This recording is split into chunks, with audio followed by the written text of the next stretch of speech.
let's make sure we're actually live, and then we'll have Bektour do, and we'll go, and I'm refreshing the page right now.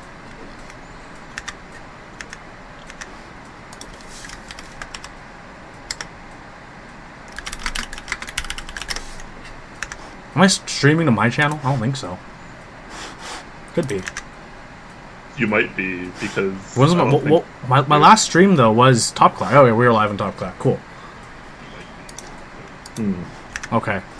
I see us live. It's not live for you guys? No.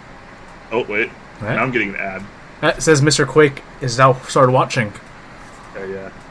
It did say offline, but now I'm getting an ad about cats, so we're good. Headphones, 1 sec. Because you're going to hear yourself otherwise. Yeah, headphones. I have earphones on. 1 sec. Maybe during that time we could just play the intro. Yeah, let's play the intro right now. Right now. Right? There we go.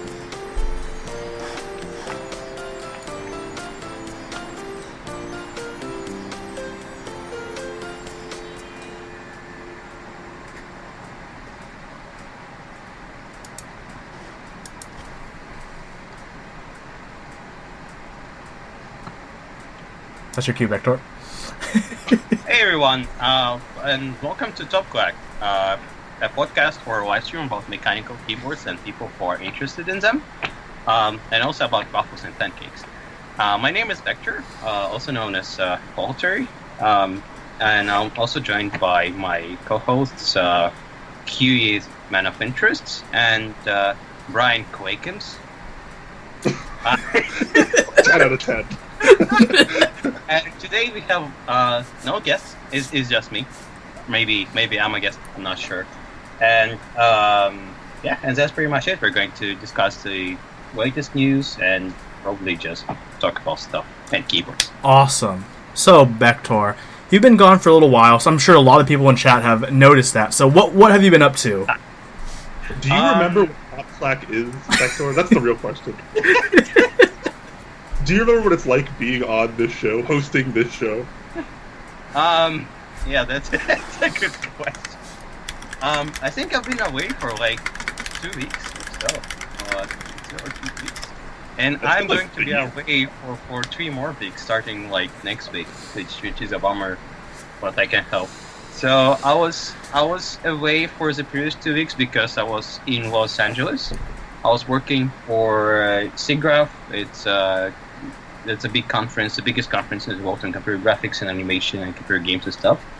And basically, yeah, I was working there as a part of the committee, the International Resources Committee, and also student volunteer program, helping run the conference, networking and stuff. I also did some sightseeing in LA. Also, I couldn't do much because I managed to catch a cold in LA Convention Center because it's super cold in there. So, and I pretty much just stay at home for most of the time. I also tried to meet up with keyboard people, but it's kind of hard. For instance, J-Chan didn't answer my messages, so I pretty much gave up on it. He's been dealing with a lot. Doing personal life stuff, so it's understandable. But anyways, now you're back in Japan for now. And you're I'm still in Japan. It's just I'm going to be in Tokyo starting next week. Actually, this Sunday.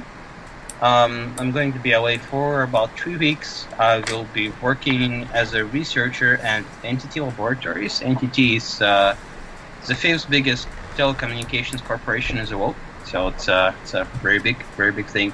Very important. And yeah, and I'm currently working on, I'm working on the organization of the third Tokyo meetup. So we actually finally have a fixed date, which is September 3rd. We have a fixed location. It's going to be in Cold Chrysalis Bootcamp. It's a bit hard to figure out what that is, but I'm going to post the details. And yeah, and this time we're going to have more like local stuff. So for instance, during the previous two meetups, most of the sponsors were from overseas, but this time we're trying to get local community involved because we have a lot of local artisans, local group by runners, etc. And I just want to hear from them this time because it's a Tokyo meetup, so I want to hear from people who are up here. Keep it local. I like it. All right, so you're going to be gone after this episode. You're going to be gone for 3 weeks, and on the 4th week you'll be back. Yeah. Or I can try to call you from a train in 2 weeks. Well, that's to be decided. But when you get back, at the very least, we will be doing our 1-year anniversary special. And we've talked about this before, but we will have lots of cool stuff going on, including giveaways, and I'm working on a little quiz, a little trivia to test your top Clack knowledge, and there will be prizes for that, of course. So I can't wait to see everyone going to clamor watching the VODs over again on YouTube, because it'll be stuff that you will want to win. So that'll be fun. Anyways, so as this is Top Clack, we should probably move into some discussion about keyboards and the news that is recent. Yes. Let's start with some discussion points first. So we've been brainstorming. I know, crazy when we brainstorm. It's quite the storm. But a lot of people, for whatever reason, believe that Bektour, Brian, and I are somewhat professionals, if you may, in keyboards.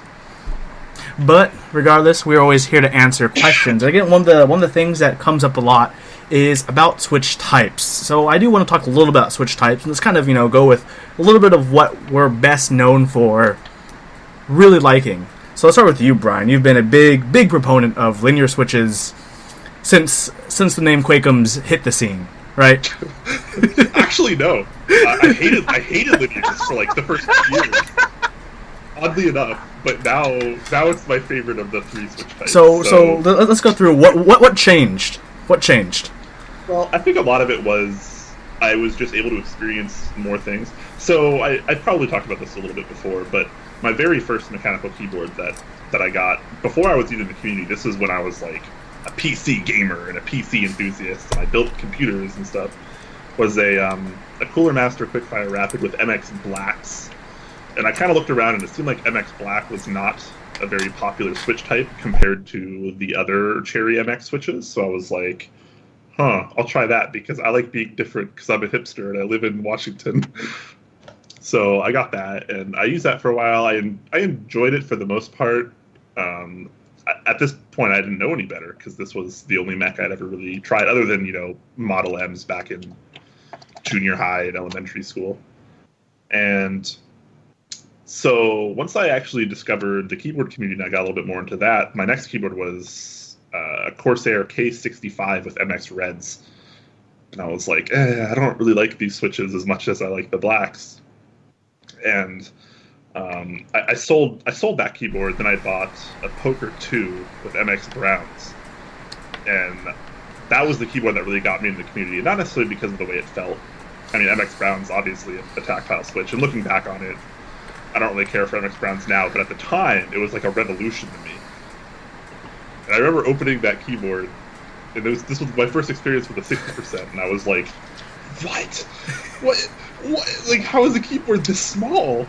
I didn't understand. I thought TKL was, like, tiny. So, excuse me. So that kind of launched me into the community, and because of my experience with MX Reds and my mediocre experience with MX Blacks, I pretty much swore off linears, and I was like, I need this bump, or I need this click, and then I only bought tactile and clicky keyboards from there on out for probably the better part of 2 years. And then probably about a year and a half or 2 years ago now, I picked up a board with Gateron Blacks, and I was like, this is actually not bad. This was when Gaterons were a little bit new, and I was comparing that to my MX Blacks, and I was like, wow, I like the Gaterons quite a bit better. They're very, very smooth. And then that's also when I started kind of getting into like the custom DIY scene. and I built my first keyboard, which was like round 1 Tealios or something like that. But then my next one was, I don't remember exactly, but it had linears, and that's when I started lubing switches. And I was like, oh crap! Like if you lube a Gateron black, it's pretty awesome. And that kind of got me into linears from there on out, and I've pretty much made it my mission to try every switch ever since then, especially the more modern ones. But anyways, let me digress a little bit and talk about why I actually love linears. Sorry guys, I have allergies. I think I'm getting sick or something. But anyways, so why I love linears is because, and I think I've said this on the show before once, and I know I've told you, but like, I kind of equate linears as like a tactile or a clicky switch, like as to a person that has lost their sense of sight or something like that. So when you lose one of your senses, the others are supposed to be heightened. And I kind of feel the same way about linears. When you take away the bump, that tactility, the click, you get to experience more things that are going on with the switch. Everything else becomes more apparent. And the reason I like that is because you start to really feel the properties of the spring a lot more. You get to feel the smoothness a lot more. You get to hear the properties of the switch even more. When there's no bump or click, the only sound you get is when you smack it against the plate. And linears are perfect for testing how plates are going to sound because there's no interference otherwise. When you just take a linear and you smack it against the plate, bam, like that's your pure noise. And I tend to like that kind of audible noise with keyboards more than a click or a bump. Just like when you're using tactile switches, the bump kind of augments the noise a little bit, and you don't really get the full thwack of the plate in my experience. And the click obviously is a totally different thing. So that's mainly why I like it. I like being able to experience a lot more going on with the keyboard instead of just focusing on how much bump there is, how much I like this tactility. I like the whole experience a lot more. So that is why I like linears, and that's why you should at least give linears a try if you have not already. Proper linears. That's a really, really good way to put it. So that's the side of linear switches. So, of course, there are two other kinds of switches. Let's move on to tactile switches. The inferior and more inferior switches. I'm joking. Like Bektour, you're using a HHKB, so we know you're a fan of tactile switches to a degree. You liked the retooled Browns and that Leopold with the double shots. What board was that? Oh, the Retro Tiny. Retro Tiny, yeah. You like the Browns in that because they were the retooled ones that felt better. Yeah, they're pretty good. So what do you like about tactile switches? That's a good question. Technically, I'm more like Brian. I'm more of a linear person when it comes to like MX style switches, but I really like the tactile feeling of top race, the tactility, the bump. And like personally, what I like about tactile switches, is the bump. First of all, because that's what it's all about. And I really appreciate smoothness. Like for instance, in case with the new Cherry MX Brown switches, and by new I mean like produced like last year or so, the ones that were put into Retro Tiny, they're pretty good. Like they were smooth and they were tactile enough. And yeah, and that's pretty much what I like in tactile switches. Another quality I would highlight is probably the sound. So, for instance, with the correct use of loop and stickering, you can get really, really nice sounding switches. For instance, I had a chance to use 22 Mini, assembled by a Paulus who I don't know where he is right now. But, yeah, but he used to be known for being like a real like magician when it comes to different loops and stickering. So the switches, they sounded like really, really nice. I hated the feeling of those switches because they were very light. They're like very light brown, so it's like very, it's kind of like Gateron clears were sand, but they sound really, really nice. Sand.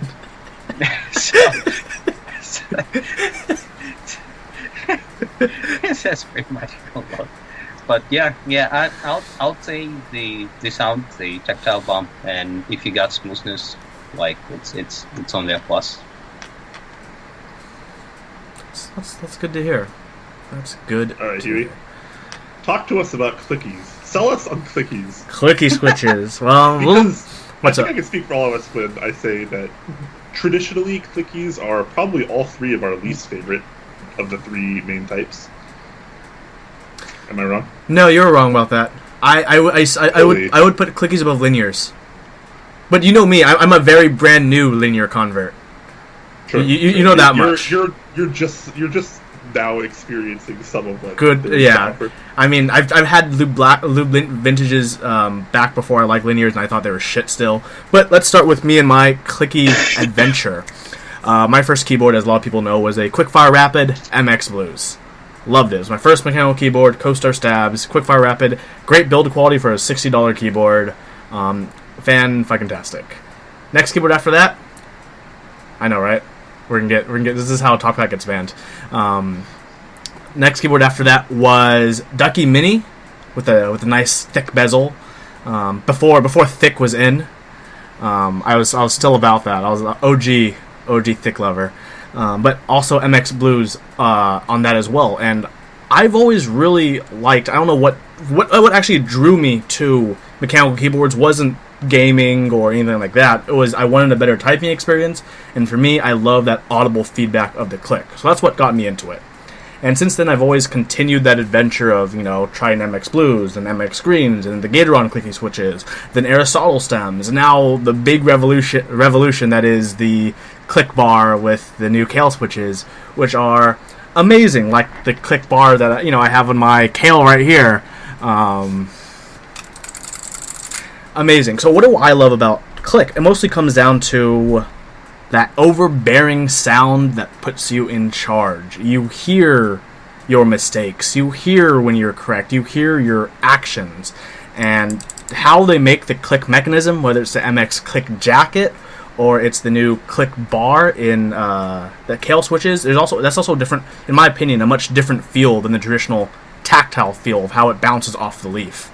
And for me, that's what really first drew me into clicky switches and why I love them. Why I decided to build, a super expensive VEA with GATA stalls. Everyone was telling me I'm crazy at the time. I mean, it's still kind of a crazy build, but I still love it.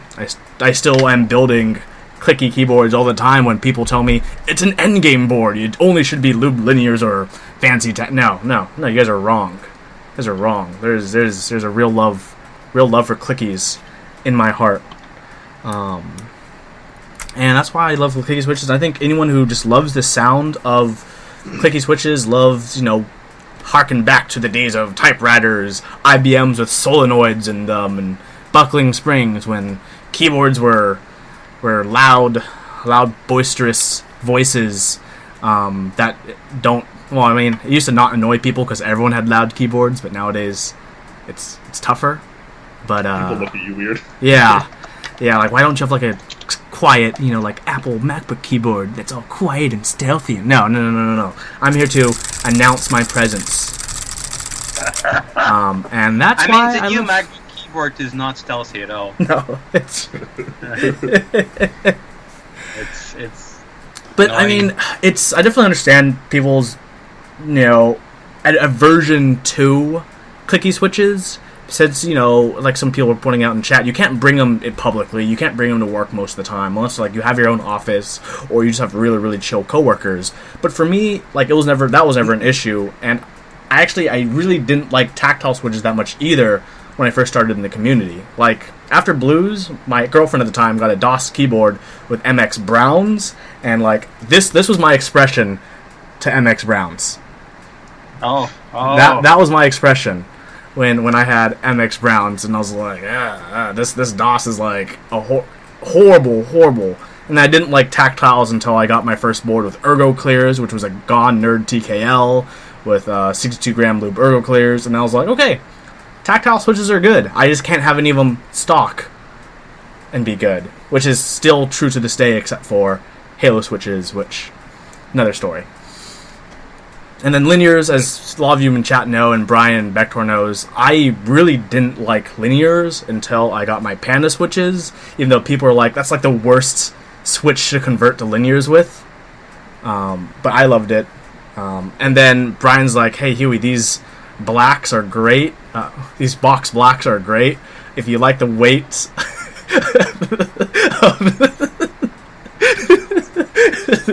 this is how we get banned from Top Clack. If you like the weights of the Panda switches, then you should consider the box blacks, which I did. I threw them in my M65, and I've been loving it since. So, I mean, I guess all of us are pretty well-rounded, even though it's more toward tactile and linear than it is clicky, but I think all of us, have tried a variety. Yeah, and I know... And I'm definitely guilty of it too. I don't know about you guys, but when I was first learning about mechanical keyboards, I also fell into the trap of switch types being supposed to be for like specific use cases. So, I think we all probably saw, you Google like Cherry MX switches, and it's like the first or second red for gaming, where it's like gaming. Red goes faster. Linears, and if you're just a typist, then you need blues and clickies and. If you want to be a gamer and a typer, you use browns. And, like, I fell into that, too, and I was like, oh, yeah, I'm a gamer. Yeah, you can give me the blacks. Yeah, the blacks. So it's weird. But, don't ever, if you're new to the community, don't fall into that. All switch types can be used for everything, more or less. It's all about personal preference. You. And, getting out there and trying as many things as you can is by far the most important thing when determining switch types. So that's why we always try to push you guys to go to meetups if you haven't been already. Go to as many meetups as you can, as often as you can. Or host a meetup. If there's none around you, maybe try hosting one. Would recommend. It worked out pretty well for all three of us, somehow.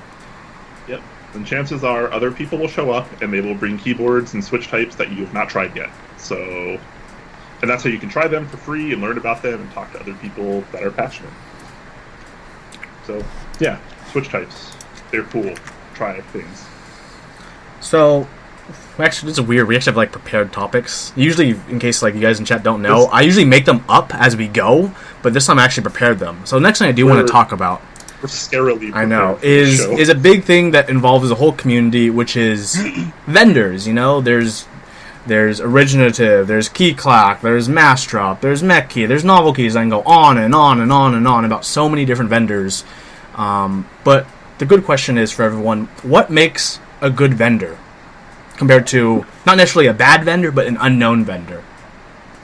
There are a lot. And there are a lot of vendors. This isn't 3 years ago when there was 3 or 4. Now there are a lot. It's actually kind of crazy. And a lot of them do the same things. Mm-hmm. A lot of them have a few switches kinds. A lot of them have switch testers, have some sorts of lubes, have some sorts of springs or random kits from China. But, yeah, there's a lot of different vendors. So what makes a good, or what makes a vendor notable? Notable, I would say... Whether this is for better or worse, I would say stocking products that the community actually cares about. And for this example, it would be you run a GMK group buy that is a really popular colorway. I think that usually puts people on the map. Names on the map, yeah. So and you could say the same thing about keyboards too. Keyclack running the M65. M65 is a really popular board right now, obviously, because some of them are shipping, and there's a lot of things to talk about the M65. Hear the rumors about round 2? That they're not going to happen? Yeah. Yeah. I mean, that's publicly on Keyclack right now, so... That's sad, though. Yeah. Public knowledge. That is very sad. Going to be a lot of dolphins in the community. Possibly. Yeah. Yeah, possibly. Anyways, irrelevant. But back to vendors, notable vendors. So, having products people care for. Big thing. Yep. How do you, Bektour? What makes a notable vendor to you? Communication. What I'm saying is that like how often the vendor is going to post the updates. So if you have a support question, how fast they're going to answer it, and how they're going to answer that. I think that's very important.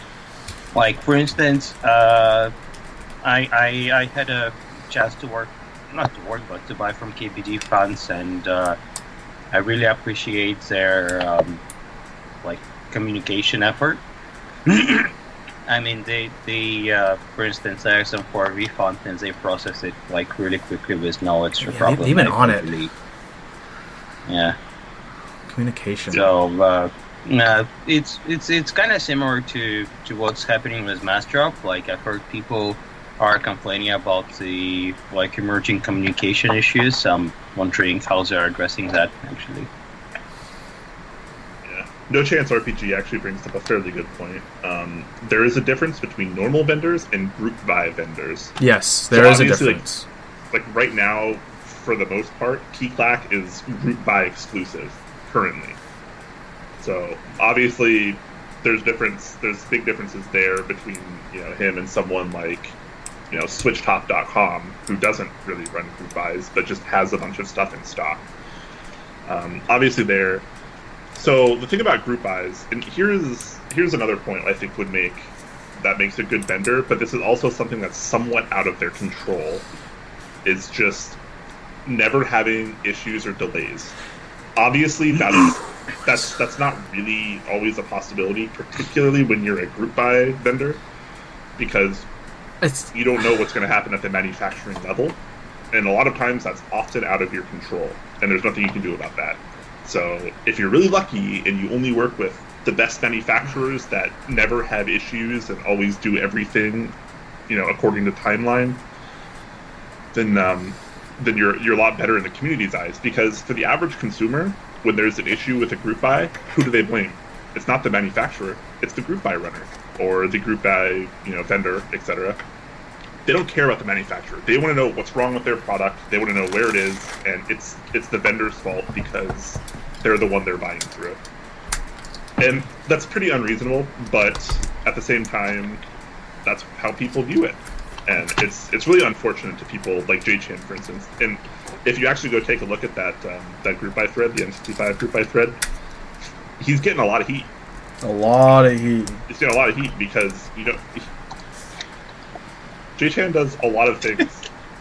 He's a super busy guy, and he does have a life outside of keyboards, and he's only one person.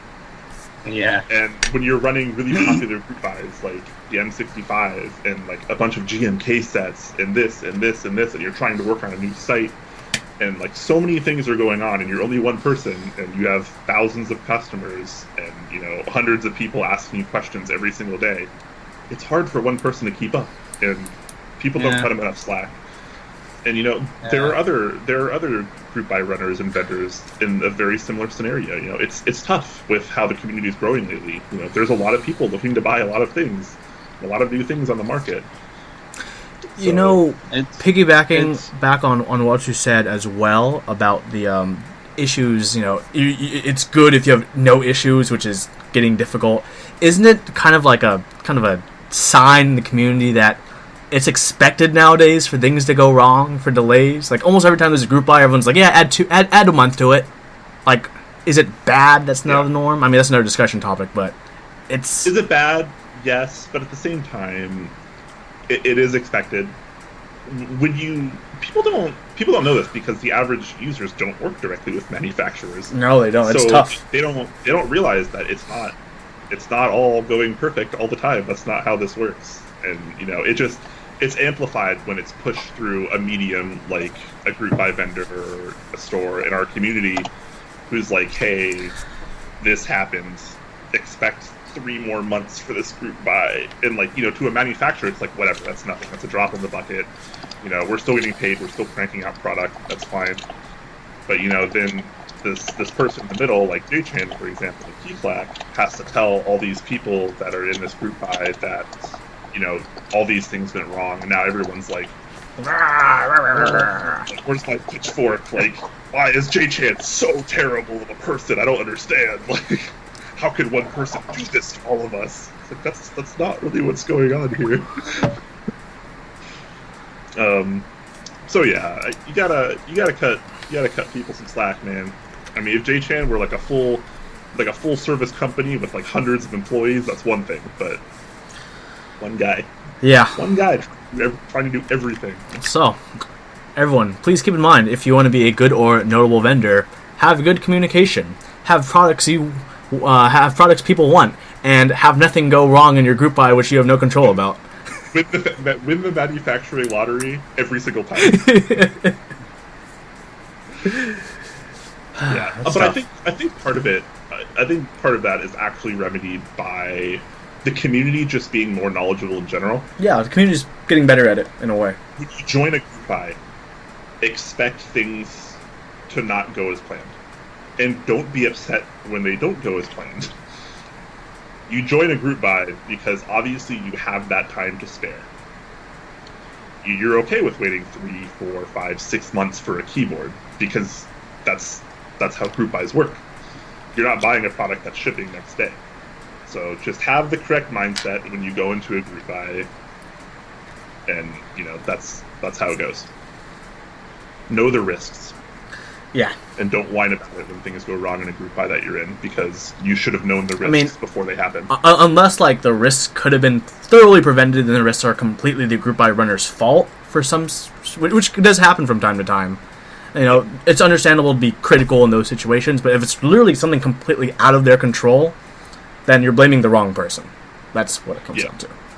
And not to dig up old dust here, but with the X60 group buy, people ask me every now and then, they're like, why aren't you more upset about this? I'm like, because I know the risks of a group buy. If I cared so much about the $350 or whatever that I gave to Zondat, if I didn't understand the risks of the group buy and I didn't approve that for myself before I joined the group buy, then I would have been very upset. But because I know what I'm getting myself into, I can be a lot more mentally prepared for it, regardless of the outcome. So everyone's over here flipping out, and I'm just like, well, how can we salvage this? Because that's the next step. I waited 2 years for a board, you know that. Yeah, and shit happens, man. It sucks, but it's just how it goes. It's the way she blows. Okay, so what are we talking about next? Oh, Brian, you wanted to talk about this. Vintage/obscure switches. Are they simply just memes now, or do they actually have usable value? Okay, so vintage blacks, Hyros, Nixdorfs. Yeah, let's start with a very quick backstory. So years ago, when the only people that were owning these super elite Korean custom keyboards were a very small percentage of the community. I mean, they still are, but in comparison, a lot more people have this caliber of keyboard nowadays. But the people that were using these keyboards, they were only really using one switch in their keyboards. They were using vintage FX blacks, usually lubed with 55 gram springs. That's what everyone did. And when you owned a super high-end board like that, that's all you used, basically. No one else was going and using MX blues. Was that, or if you're a tactile guy, you get 62 gram lubed and stickered ergo clears. It was one of those two. That was basically it. So since then, vintage blacks have definitely ramped up even more. Well, they've gotten more and less popular, at the same time, somehow.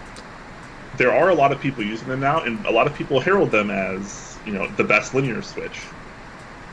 They're not. But but so many people are all about vintage blacks right now, and I just kind of wanted to talk a little bit about if people are using vintage blacks just for kind of their lineage, kind of their brand, what they're known for, or do they actually think they're the best switches? So what do you guys think when you see a board with vintage blacks these days? The lineage and the brands. All these other options on the market, especially right now in the last few months.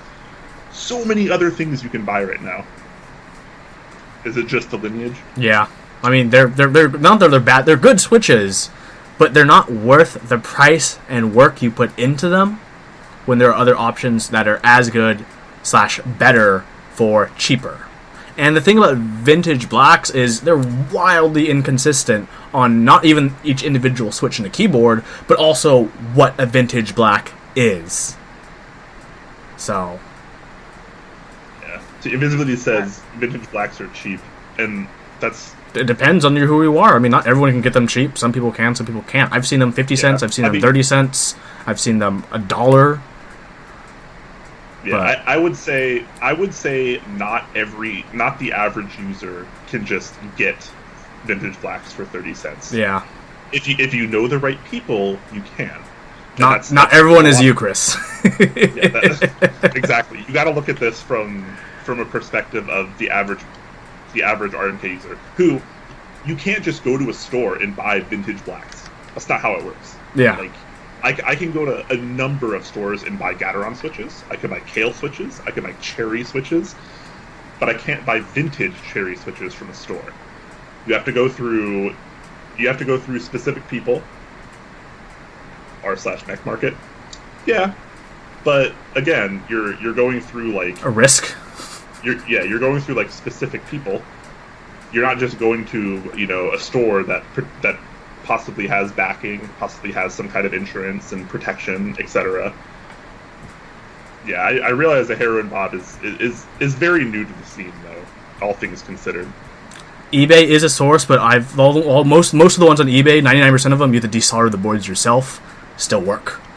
Yeah, I mean, it's not that it's unattainable, it's that it's different than just buying a decent switch, a store, and being like, let me pick out these Kales, blah blah blah. J-Chan asks, what do you consider vintage? So, see, this is where vintage Cherry MX switches are 1994 and older. Just around the time grunge. Yeah. No. Okay. We're not talking about that. Yeah, so when Cherry changed their tooling over in 1994, so anything pre-1994 is quote unquote vintage. Cherry doesn't recognize that term. That's a community centric thing. So there's that. Yes, you can get vintage blacks. It's not like it's the hardest thing ever. I'm not saying it is, but it's a different experience as a buyer from just going into one of the community vendors and buying Gaterons or Kale switches. Thankfully, people like HB Hero and Bob on Mech Market are making it a lot easier to get vintage blacks nowadays. But that's still a very new thing. Didn't Cherry recently retool the black stems again? Yeah, so they retooled all of their switches. If I'm not mistaken, they definitely have retooled clears, blacks, browns. I imagine the other ones are too. The newish blues are pretty smooth from my experience, but I don't know. They used to be fine before. Yeah. Yeah. Blues had a lot of excuse for being what they are because that click. Yeah. Anyways, trying to stay a little bit more let's go back to this issue at hand. So my issue with vintage blacks, not that I have a major issue with them. I think they're a fine switch, but when you get vintage blacks, there are a lot of things to consider. So for starters, their vintage blacks aren't just universally good. That's not how this works. It all depends on the board they come out of, how much usage they had, how clean they are, and even the spring itself was changed several times throughout different revisions of vintage blacks. So not all blacks are created equally. You can get ones that are way smoother or way not nearly as smooth. You can get some that are closer to a 70 gram weight, and you can get some that are closer to a 90 gram weight. So a lot of inconsistencies among vintage blacks, and that's partly why I don't like them, because I'm not just talking out of my ass here. I've used at least a dozen different boards with vintage blacks built by different people using vintage blacks from different years and springs, and and usages, I have never really had like an awesome vintage black experience. There's always inconsistencies across the board, and that kind of drives me nuts. And I think if you're paying, even if you're paying 30 cents for vintage blacks, which I think is a fair price. I want to say something about that when you're done. Okay. Even if you're paying price for vintage blacks, I think that there are just as better options that are significantly more consistent these days than just, paying 30 or 50 cents a switch for a vintage black that is hopefully consistent. I just got a batch of vintage blacks in a couple weeks ago. Terrible. Absolute garbage. They're so scratchy. It feels like someone just took them to the beach and threw them all in the sand and left them for a week and then came back and dried them off and they're here. I made you browns. They're awful. Straight garbage. But I've also had a board of vintage blacks that actually were pretty smooth, albeit still fairly inconsistent switch to switch. So that's kind of my main gripe with vintage blacks. Otherwise, they're okay. But I think right now, in this modern day and age, they're just as good or better options that are cheaper and more easily accessible for the average user. Okay, so I think that makes I'm going to touch on both of those because everyone in chat is hating it's 30 cents for a vintage blacks. Okay, first, let's assume you meet all those great criteria that Brian talked about. You get a good batch that has decent springs, then that aren't scratchy. Say you get those for 30 cents each, okay? Now everyone in chat is saying, oh, they're plenty good. Now you have to add the springs because everyone's chat is saying, oh, you have to add the good springs and make them consistent. So the cost of springs, cost of lube, and the time it takes for that labor. I don't know about you guys, but I actually consider my own labor worth money and worth time, unlike some people in chat may not, but I do. And all that together is more work than buying a Kale box black and soldering it on. That work costs me time and money. And that's what brings it over the edge versus that 35-cent Kale box switch. And that's the thing, you have to get even a good switch, because like Brian said, you can get a total shit batch of vintage blacks. And then after that, at that point, it doesn't matter as much about lube or springs. Those will help, but they'll be still really inconsistent. So yeah, and that's definitely a big problem with vintage blacks. When you buy vintage blacks, you don't know what they're going to be like until you get them. And when I buy Kale box blacks, I know exactly how they're going to be when I get them. And I don't. If I'm paying the same price, it's kind of a gamble with vintage blacks. So, Pudsey says just make sure you don't buy a shit batch. Well, thanks for the tip. User, how do you? What if you're buying them from a user that doesn't know, that doesn't know what they're from, stuff like that. There's a lot of variables. And yes, if you're a very knowledgeable person, like you might be, Pudsey, where you can just be like, okay, these blacks are from this and this and this, and I like them because of this and this and this, and that's fine. But we're also looking from the viewpoint of the average consumer in the community, not just people like us. Who can pick out these small details and actually find our way. Yeah. The average person can't. That's the truth. Yeah, so, that's kind of just the way it is. Vintage blacks are easier to get a hold of these days, but what do people in the chat think? They think we're wrong.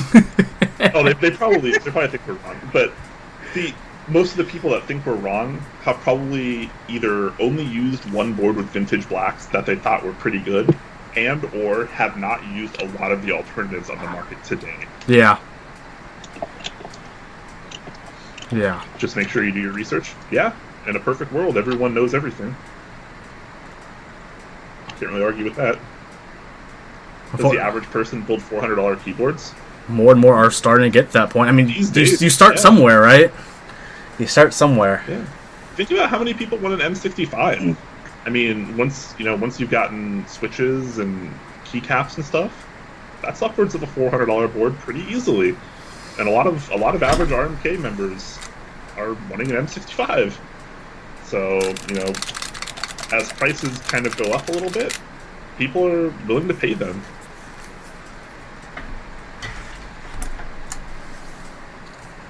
Vintage blacks definitely aren't for the average consumer, and I can agree with that. Yeah, that's fair.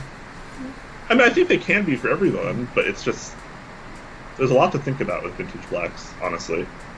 And every time someone's like, "Here, you gotta try this board." I'm at like a meetup, and he's like, "I got 2 vintage blacks." Oh my god! Every single time. He puts it in front of me, and I'm like, "Okay," and I'm typing it. I'm like, "This is inconsistent. This is like completely unacceptable for that." Like, and it drives me nuts that people like absolutely love that kind of experience. You know what, Pudsey? Sorry to interrupt, but Pudsey making a vintage black buying guide out of spite in this conversation. Good. That's the productivity we want to see in this community. We are happy for you to make that buying guide for everyone to use, because everyone would benefit from it. And if it's spite that gets you to make it, I will keep making you feel that spite. Yes. Write that guide, and if it's actually like good and well written and well thought out, we will definitely talk about it on Clack next week. Yep. Gladly. Yeah, we'll gladly talk about it if you make a good guide. So, please do, actually. I mean, the more knowledge in the community is always better. Yeah, it's not even being sarcastic. No, yeah, we want you to make a guide, man. Anyways, yeah, so vintage, obviously we've been talking about vintage blacks, but vintage switches in general, have we reached a point where, particularly the MX front, because Alps are kind of a different story, since there aren't really new Alps besides Matthias, and Matthias are kind of like mediocre. So that there's a lot more different stuff going on with Alps. But for MX exclusively, how do we feel about vintage switches? Are there just better options on the market these days? Better, more consistent options? Yeah, I mean, so is it still viable to only go for like vintage switches? No, I mean, just so you have that EP. In terms of like vintage, like really only blacks have like mainstream use for vintage MXs, because otherwise you get into like Hyros and Nixdorfs, where people are paying $4 to $5 a switch, which really gets like, mostly for most people, totally unreasonable when you get above Zeal pricing. So I think at that point it's more about your EPing, like, you know, kind of like how some people pay $8 a switch or $5 a switch or $6 a switch. At that point it's more about the memes than anything. Yeah. So I mean, I'm gonna be straight. Like a box black is just as smooth, if not smoother, than like some of the best vintage blacks I've ever felt, and it's more stable of a switch. Yeah. And it's more consistent. Yep. And it's cheaper. Like, and it's more accessible. Like, what more can you ask for? I've put zero work into my box blacks other than soldering them in, and I've only tried every single time I go to a meetup.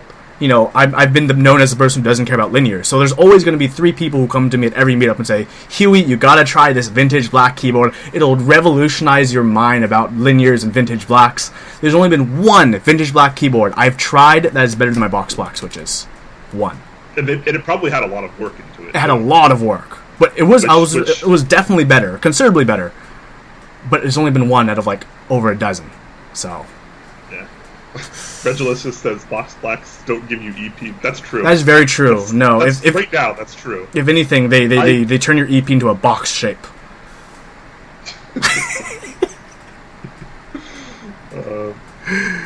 Someone says I've just convinced them to get box blacks over Gateron blacks. Good. At that price, I would buy box blacks every single time. Over Gat blacks, yeah. Every single time. You're gonna bring your okay, cool. Yeah, bring your V blocks to NorCal. I want more people to come to NorCal, guys. And I bet they're the best vintage blacks ever. Yeah. Tell me they're the best vintage blacks you've ever tried. Yeah, I've heard that line. And I will come. Okay. All right. I hope so. People don't know this about me. I love to be proved wrong. So do I. Love it. It's great.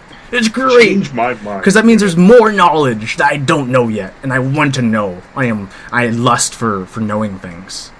Lindsay says vintage switches are overrated in 90% of cases. I'd say that's probably that's very fair. Very fair. I think we've definitely, we could probably go way farther in this conversation, but we are going to move on to the news portion of this show. If you guys do want to talk about this during the Q&A section, you can rephrase the conversation points as questions, and we will get to them, as we always get to many questions that people like to get to. So Looking at chat's hilarious. But let's move on to the news viewer.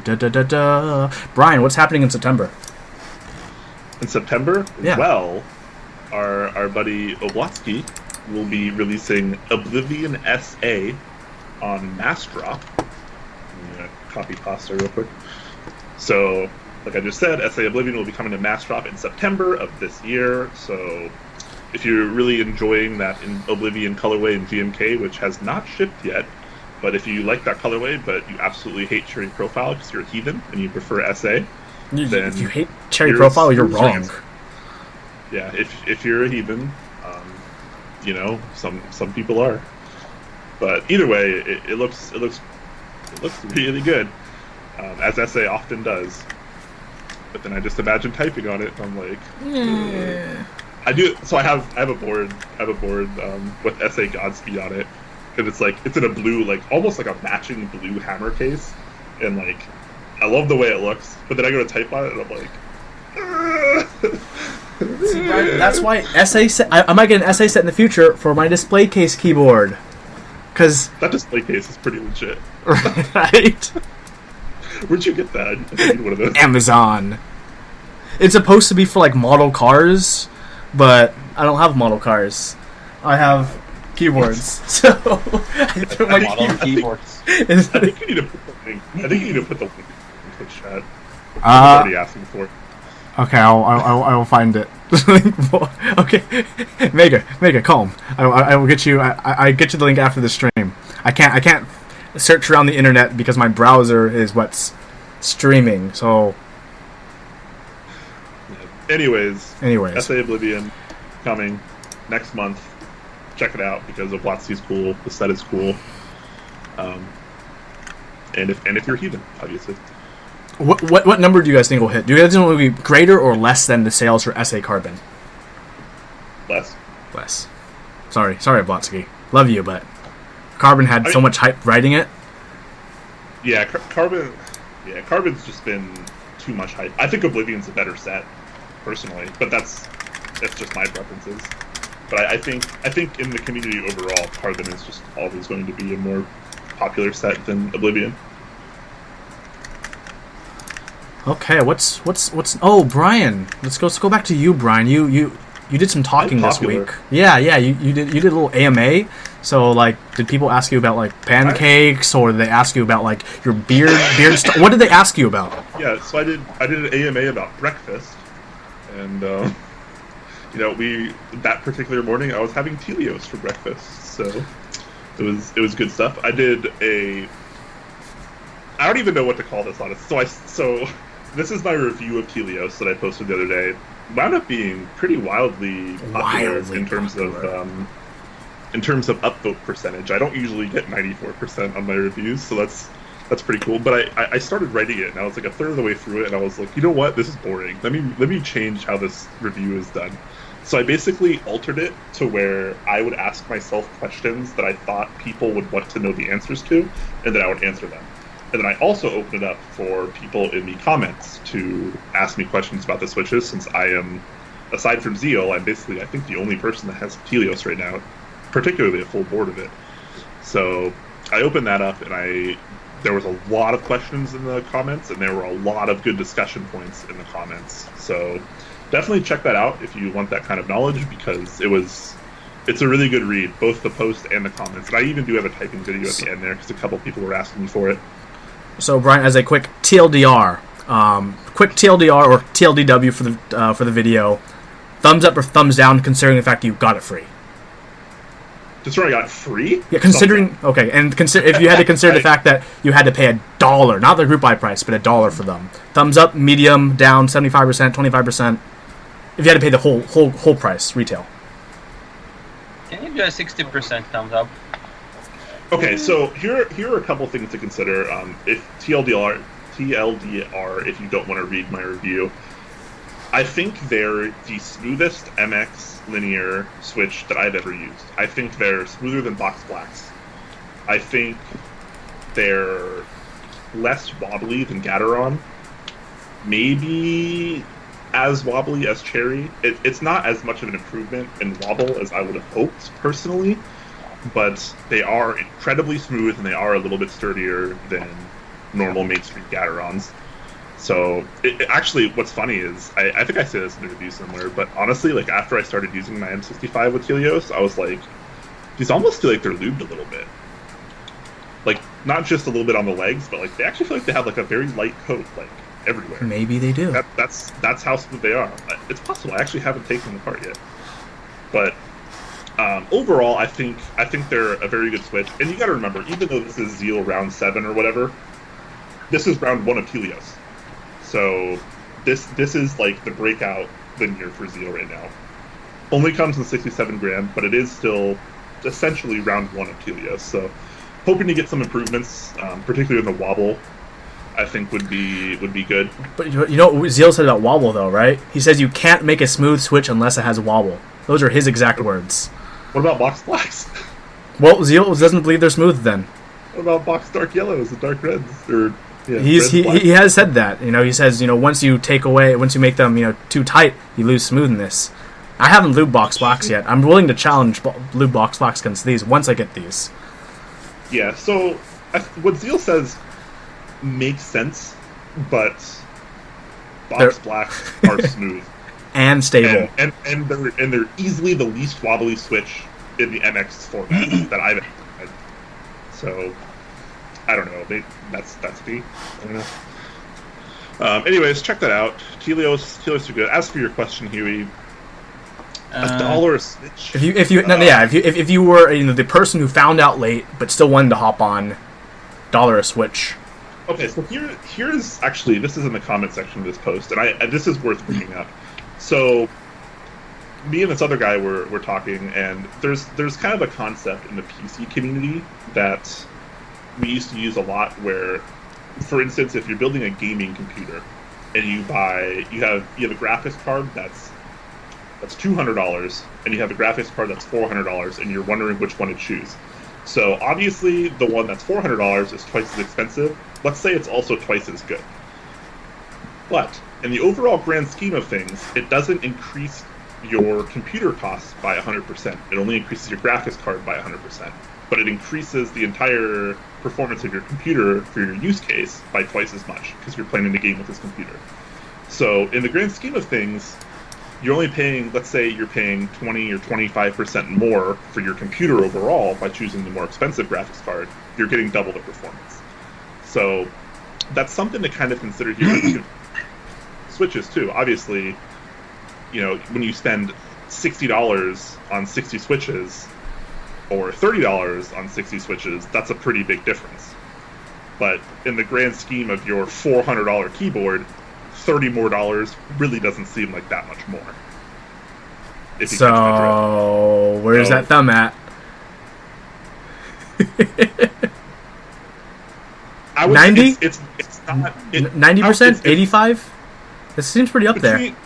Yeah, between 80 and 90%. I definitely think the Switch is good. It's, like I said, it's the smoothest stock linear MX Switch I've used, noticeably. So that alone, I think, gives it some merit because, you know, there are people that want to use a linear Switch without having to go through the trouble of lubing them or having someone else lube them, and they want, you know, a custom 67 gram spring. They don't want to, you know, open their own switches and put. Of course. So I would say 75 cents a Switch is not that bad for them. $1 a Switch, I don't think I would ever personally pay $1 a Switch, but I wouldn't pay $1 a Switch for like anything. So it's hard to say. I wish the Tealios were more like 50 cents for group buy price and 75% or 75 cents normal pricing, or maybe even lower. Obviously, as a consumer, I want everything to be as cheap as possible. But that's not always how business works. Fair. But it is a very good Switch. It feels good. It looks good. Sounds good. If you watch my typing test down below. Yeah, there's not much more to it than that. I wouldn't pay $1 Switch for it, though. So I'm going to switch really back to our normal overlay because, unfortunately, everyone, Bektour has to go, but please give us a nice send-off for Bektour, because unfortunately, he's going to be a salary man for the next month. Yeah. You know, working that salary man life. Suit backed up. He has a suit backed up. He can't leave work till his boss leaves. Then his boss is going to drive him to a bar, and they're going to drink till like 2 in the morning, where Bektour has to wake up at like 5 again to go to work and do the whole same thing every day. So, everyone, please give Bektour a nice... We will miss you, Bektour. We'll see you back in a month for the one year. September 3rd, Tokyo meetup. September 3rd, Tokyo meetup. Updates. I'm going to post updates soon. And Top Clack 1 year anniversary when Bektour gets back mid to late September. We'll see you there, Bektour. Thank you so much for joining us today. We've missed you. Can't wait to have you back again. Sorry about that. No worries. Yeah. Alright, so while Huey scrambles to resize things, I'm going to finish up talking about these Tealios real quick. So yeah, you know, a lot of people are saying, like, you know, I can't afford a $1 Switch, and that's fine. There are obviously alternatives, which I do talk about in the post. I even take like Tealios and a bunch of more common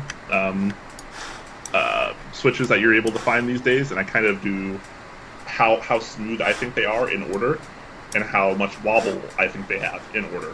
So if you're curious about like my full thoughts, definitely check out that review, because a lot of information there. You should check out the stream before I resize it. Alright, hold on. You became my beard. That's awesome. I love that.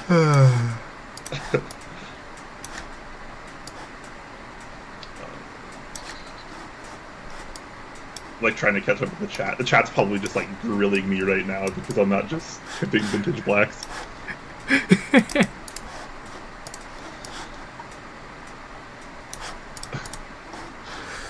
Maybe you should just leave it. Just have my beard.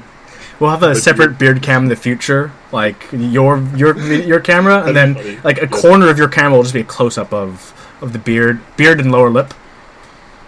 It's a good idea. Well, I'm gonna go back to the news. Oh, sorry, go ahead. Yeah, actually interact with the chat. I need to fix the news viewer too. Yeah, earlier, a few minutes ago, DigiSack says even 60 to 65 cents a Switch, I'd probably jump on them, and that's kind of a lot of what I've been hearing. Like, people really want to try these because they are a good Switch, but not everyone's willing to pay 75 cents to $1 per Switch. I'm kind of the mind of that concept, like I said earlier, where Switch to Switch price, obviously they're a lot more expensive, but when you consider the overall keyboard build, it's really not that much more money to spend like $20 or $30 more when you're building like a $300, $400, $500 keyboard. That's kind of just me. So I would say definitely give them a chance, unless you just straight up cannot afford them. Then obviously there are other alternatives, which I do point out in the post. Everyone's sad that Bektour is leaving. News year is back and good to go. Alright, Huey, why don't you take us into the next news topic? So we mentioned our homie JChan94 earlier, aka the Chanster, aka J to the CHIN. The Keyclack temporary store will be opening up on 8/18, which is tomorrow at 2 p.m. He's been busy with a lot of things, a lot of group buy issues, unfortunately out of his control, as well as, getting the store finally up. So he's going to have a few things available: GMK Cellware, Camping, Grand Budapest, Max Key Set, Muted, once they arrive. Please ship mine. Ship mine now! Topra Cherry mouse pads, Topra pins, which are amazing, and XA extras when they come. It's going to be really fun. It's going to be great once he, gets all this going. But of course, things have been a lot to deal with. J-Chan, best wishes to you and everyone close to you. I know you've been going through a lot. Thank you so much still for doing so much in the community, like getting this temp store up. I know he planned on getting this up last month, which was a while ago, but I'm happy it's at least finally on its way. If you haven't already, everyone should just go and send J-Chan a nice message. Everyone PM J-Chan right now, I love you, or thank you. J-Chan's going through real life stuff, and it sucks. It really does. and he's trying to still deal with all this keyboard stuff at the same time. All this keyboard stuff, and it's really overwhelming for him, and he needs some support. So if you guys can, he needs like a few employees, honestly, that'll just like volunteer. But he does need some kind words and some support. JChan94 on Reddit, please send some kind words if you can spare a moment of your time. He's an awesome guy in the community. Yep. All right. So yeah, definitely wait for that temp store, which is launching tomorrow at 2 p.m. PDT, which is 5 Eastern. So yeah, lots of cool things to choose from. I know a lot of people are going crazy for the Grand Budapest and the camping. Oh man, how about that muted? That muted. That's where it's at. That too. I mean, obviously I don't like typing on SA, but Budapest looks good. I don't know, man. I think it looks good. I love the novelties. I love that movie, by the way. That movie was fantastic. So that hits me a little bit harder for a while, like you said. I'm looking forward to the XDA extras. I typed in XDA a little bit at the Seattle meetup. That was my first foray into it, but it's like not really like having it to type on for a while. So I am curious. I just want to probably get a blank set just to throw in my XT40 and just try it out ortholinear the way flat profiles IMO are supposed to be typed on. Yep, definitely. So yeah. All right. We're going to touch on something now that Huey talked about last episode. If you watched the solo Man of Interest episode, which was a good watch, definitely go back and watch it if you haven't already. He did talk about this group buy, so I'm not going to talk too much about that. But there's one part. So Huey did mention that there are now 67-gram linear clears from Gateron that you can get through this group buy at a very low price, and I thought it was very interesting and maybe a little coincidental, maybe a little too coincidental, that they're effectively launching alongside Tealios, another 67-gram linear manufactured by Gateron. So is this... I want chat involved in this too. If you guys remember a while back when winkeyless.kr started stocking Gateron 67-gram tactile clears, which, if I'm not mistaken, they used the Tealios mold, which Zeal paid for. He owns that mold.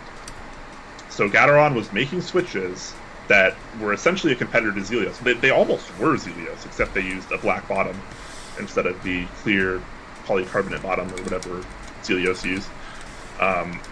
With a 67-gram spring, so an ergonomic Korean-weighted spring. So is this another situation where, it's a Stelio kind of thing? I think it is if Zeal does, in fact, own the molds for the Tealios as well. Maybe Gateron's like, hey, we're not going to make another one unless we have partial ownership. I don't know.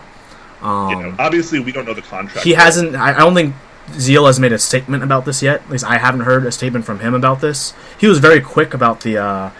Gateron 62-gram tactile clears, so I haven't heard anything about this from his camp, so I don't know yet. So, one thing I did ask Zeal a while back, after I got the Tealios, was, are the stems the same as other Gateron linears? And he said no. It's a different stem. So, I wonder if there's a new mold there, or if it's just maybe some tolerance changes to existing molds that perhaps make it a little bit less wobbly / more sturdy than other Gateron linears. So, not sure if those particular stems are going to be used in this clear, or if this is going to be an actual Gateron stem, and it's just... And you mentioned, they could have different tolerances. Like, at what point of changing the tolerances slightly is it a completely different switch? Right? That's a big IP issue I am nowhere near qualified to really talk about, because I'm not an engineer or an IP lawyer or a patent lawyer. But that's, I guess, a big question worth considering for a lot of people. Yeah, so I'm very curious if this is Gateron saying, hey, we're going to launch these switches, or if this is something like KBD Fans, who is running the group buy, It is KBD fans, right? Yeah. Yeah. So if it's KBD fans running the group island, like, hey, I wanna commission this switch. Just do your normal linears, but your normal Gateron clears, but put these 67-gram springs in them, and then I will resell them. I wonder if this is because of KBD fans or if this is because of Gateron. That's what I originally assumed, but we don't know yet. It's so funny. Archdill asked in chat. I asked Brian the same thing. Like, well, it'll be clear whether or not these springs are gold. That's going to be the biggest teller, right? Yeah. I mean, I'm gonna assume they're not going to be gold. I mean, according to Zeal, the material of the spring makes a difference. Whether or not you want to believe that is up to you. But, so. Yeah. So very, very convenient timing here to launch a very similar switch, obviously. I'm curious to know what they're like, and if they're any different from taking a Gateron red or black clear and putting a normal 67-gram spring in there. So I guess we'll have to wait and find out. But obviously these are significantly cheaper. 25 cents a switch, 75 cents a switch. I might have to get some of these to do a man of interest head-to-head linear shootout. Yeah, because you also bought Tealios, right? I did. I have Tealios. Those are going to go on my 75 SQ when that ships. Yeah, so this is a little fishy to me. I'm leaning more towards KBD fans being the commissioner of this because they've been doing so much. Well, that and when you see weights like 62 gram, 65 gram, 67, 78, those are the Korean spring weights.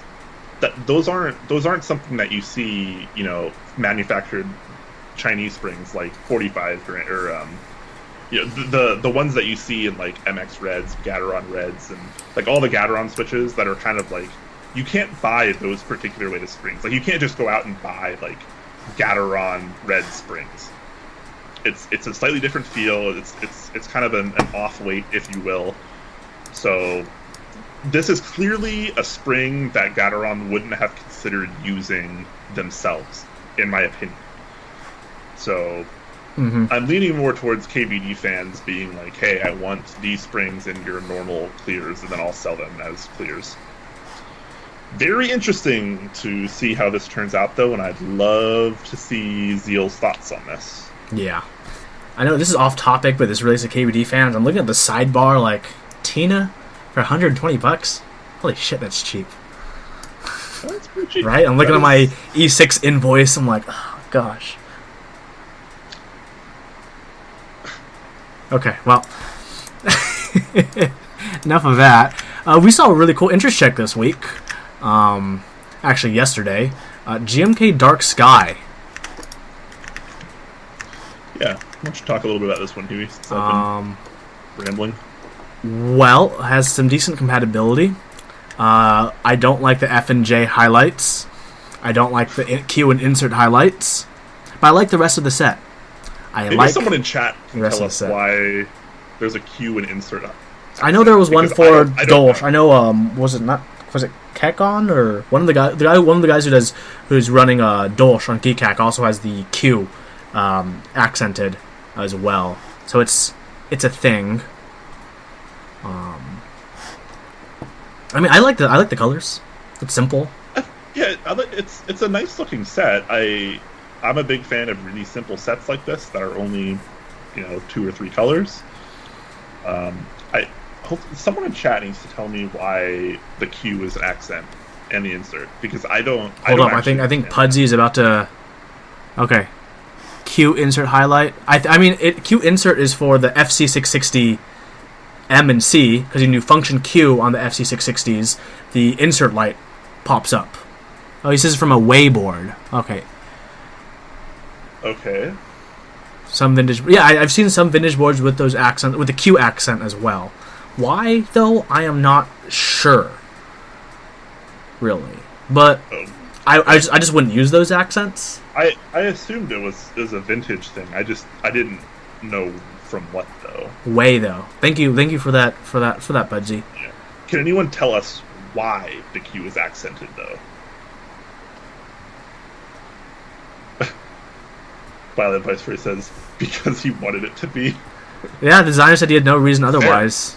That's fair. No, it's his set. That would make me That's the best so reason. happy if the guy was just like, I'm going to make a Q accent. F it. That would make me really happy. Would you get the set, Ryan? Depending on the price? Or is it too simple? Or too sharp in its simplicity? No. I like the set, but I'm going to say, because I got Solarized Dark, which has kind of a similar thing going on, I'm not going to get this. But if I had not gotten Solarized Dark, I would have gotten this. That's where I'm at. I did not get Solarized Dark, so I'll probably be getting this, unless I can get Solarized Dark for not a stupid price on the aftermarket. Yeah, I really love that particular... I think it's teal, right? Is that a teal? I'm kind of colorblind. Yeah, it's a teal/cyan. Yeah, so I'm a really big fan of that particular color. I think it goes with the black very well. So, yeah, nice set, definitely. I hope the price is low. So do I. So do I. Let's move on to the XD75 on Massdrop. One of the funky products I've seen in a while. Yeah, I mean, this is a 75%, whatever. They call it the XD75. It's a keyboard on Massdrop that's completely ortholinear. For me, the only real highlights worth pointing out is the fact that you use the Kale hot swappable mechanism, which I've heard from Hata works great. The only issue is you can only have basically that layout because you can't change those. That's it, really. Otherwise, he says they work really well. They work much better than hot lights for hot swappability. Yeah. On this particular keyboard, you wouldn't be changing the layout anyways because it's 100% ortholinear. There's no... Some people like some 2U's on the bottom row for ortholinears, like the Atomic, the Plank, and you have a 2U, right? Of course, you can always program two next to each other as the same key, and then use a POS 2U key. Or you could just, not use the hot swap socket, I imagine, for that. Maybe take off that socket and just solder the switch in normally if you wanted to change something. The sockets look like they're S&D soldered, though, onto the PCB. That doesn't mean you can't take That's it off. True. It would just be slightly more annoying. Yeah. Anyways, like Huey said, this is supposed to be a much more elegant solution than something like Hold Tights, which I totally would believe because Hold Tights are kind of sketchy anyways. The case is a bent aluminum. It might be steel, I'm not really sure. To me it looks like aluminum, but I'm probably wrong. I don't think it actually says anywhere though. I'm looking through. I've read through this entire page. Control F, aluminum. Nope. Control F, steel. Stainless steel, yes. Is in the first paragraph. Okay, there we go. Which makes a lot more sense because aluminum's pretty soft. I don't know if I'd want a bent aluminum shell. But regardless, the price point here is $80. That's without switches. You can add Gateron switches for $15, making this a $95 keyboard with free shipping to the US. So pretty good price for a neat board. Looks like it's got underglow there. You get Gateron switches. It's weird. They're running the Kale box switch buy right now. Why can't you just bundle in this buy Kale box switches? Yeah. Massdrop. Come on. I mean, I'm a pretty big fan of Kale lately. So now that Kale is so accessible in this community, I'd like to see Kale as an option in addition or instead of Gateron.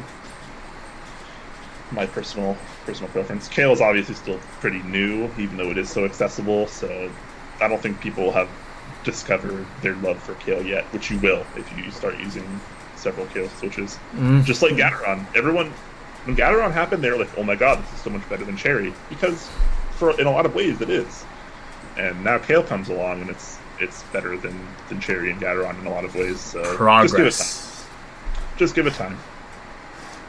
Yeah, otherwise, XD75, get it if you want it. Our friends at the Key Company, the guys who made Terminal, now have a new website and also have teased GMK Led Zepp, based off of Led Zeppelin's album. I forgot which one. But it is. Group buy period will be for 1 month when it opens up, I think, next week. Or, yeah, something like that. Looks nice. Looks nice. Looks reminds me of Forge, but with a creamy base. Kind of reminds me of Yuri. Yeah, it does. Or like a red carbon. If I'm remembering Yuri correctly, maybe I'm not. I mean, either way, it looks fairly nice. Yeah, I can dig it. I'm not very knowledgeable about Led Zeppelin. Other than Mothership. It is Mothership. So this sentimentally wouldn't really be for me. But aesthetically, it looks really nice. Aesthetically, this would be for me. I like how it looks. I didn't like Terminal, but I liked this one. So, Key Company, one for two for Man of Interests. Yeah, it is nice. I'll probably get this one. I'm gonna interject before we move on to our next topic real quick. Please do. Just say, because we have the most viewers we've had all stream, and because some of them might be watching, I did ship out those Halo switches for the winners of the X60 stream giveaway that Huey and I did a couple of weeks back. We did give out several Halo switches, so like 10 people got a Halo Clear and a Halo True. So I did send those out the other day via first class USPS. So if you're in the US, you probably will get them very, very soon if you haven't already. Deadline says he got his tonight. Awesome. So people are already receiving them. There were a couple international ones, one in Canada, one in Finland, written by Wallet. So those also went out. Those obviously will probably take a little bit longer. But if you haven't got those already, look forward to those very soon. And I didn't label which one is which, but I put little black lines, like a little black marker on the bottom of the Halo True. So the one with the black marker on the bottom is the Halo True, the other one is the Halo Clear. So, and if all goes according to plan, we'll probably have more to give out on our 1-year anniversary episode. If all goes according to plan. I didn't even know this. Are you holding that information on me, Huey? I like that. You're hired. Yeah. So I just wanted to say that because I noticed a few of the winners had been watching, and we had like our peak viewer count. So, anyways, now we can move on to our news, which we're about to wrap up, and then we'll do a little Q&A. So our friends, not our friends, I don't know this person, but they're new, at least I think they're new. LFKeyboards has some Alps/MX PCBs available for pre-order. They run GMK off the AT90 USB 646 microcontroller, a bit different from our normal Atmel microcontroller. Alps and MX support, which is a big selling point for a lot of people. ISO support, which is unnecessary. Two RGB status indicator LEDs. In case you didn't want that single color LED status indicator, you can have that RGB caps lock going on. South-facing LEDs, optional RGB underglow, which is great. Good support for split backspace, split shifts. Unnecessarily support for split space, but some weird people like James do that. And there's a little piezo element that makes 8-bit sounds, kind of like the new Plank. So you can go beep, boop, beep, boop, beep, beep, beep, boop, beep. That's pretty cool. Obviously, I'm a really big fan of having PCBs and plates, etc., that support both Alps and MX switches. One thing that worries me a little bit here is that I don't like what case would you use this in? Phantom, the Phantom case.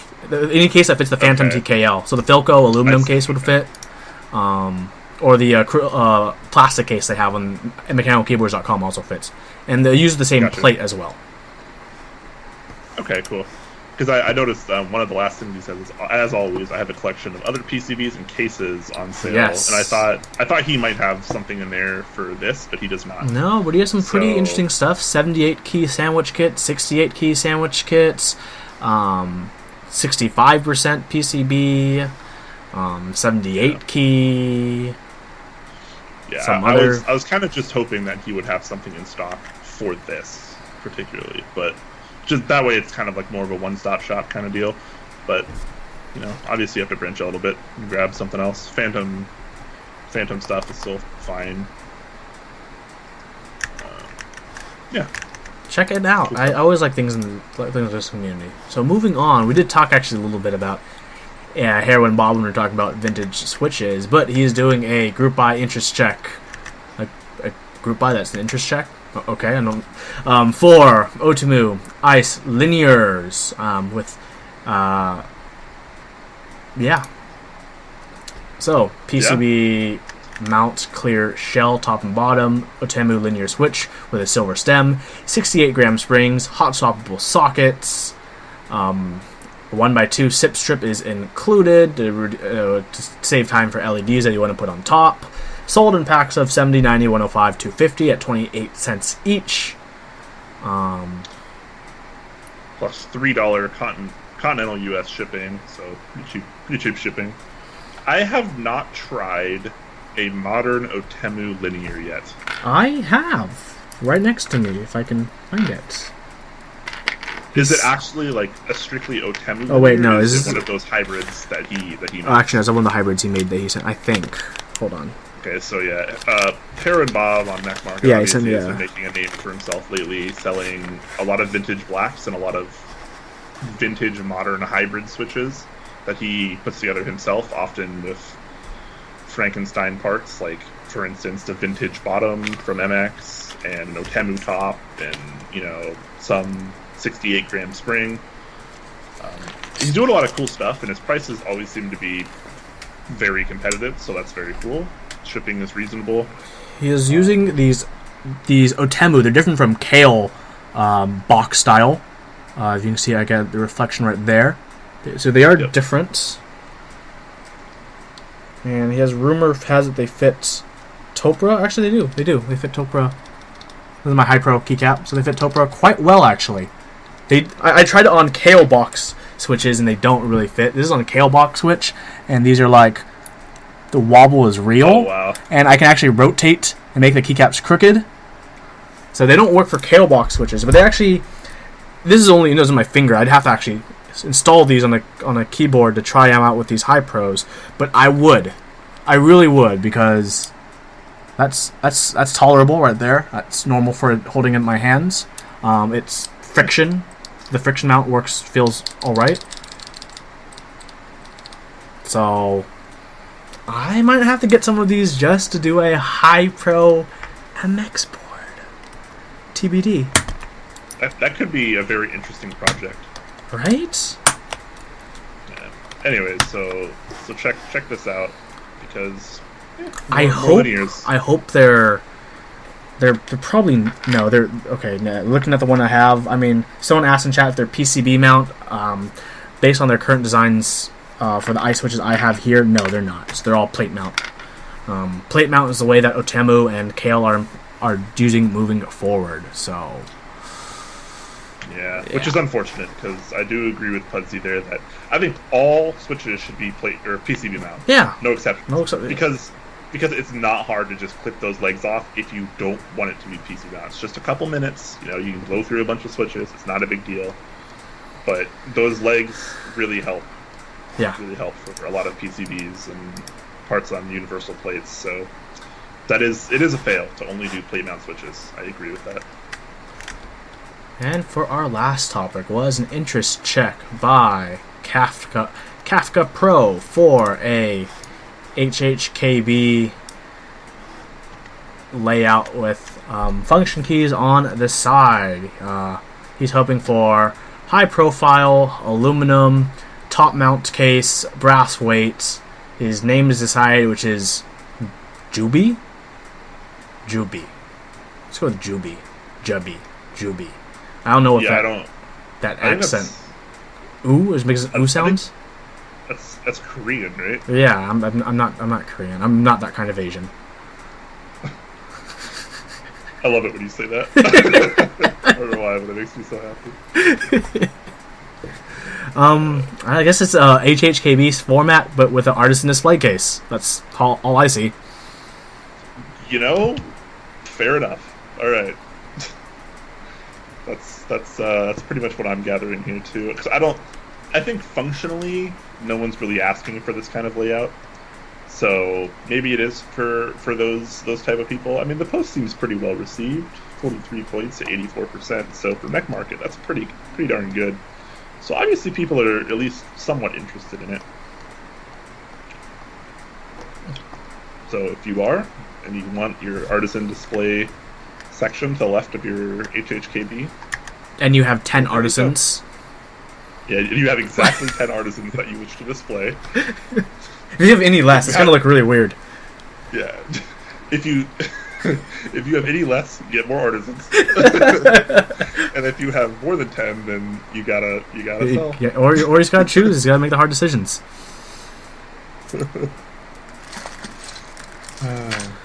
Okay, that is it for the Newsarino. Newsarino. All right. So now we can actually move on to a little Q&A before we wrap up here. So if you have questions for Huey and or myself, I have a question for you, Brian. When's the Brian special episode? The Brian solo episode? I mean, I'm pretty much down whenever nowadays. So obviously not next week because we do have a guest confirmed for next week. Hopefully, it's dependent on things. True. That the chat will find out the week after. Yeah, maybe. Yeah.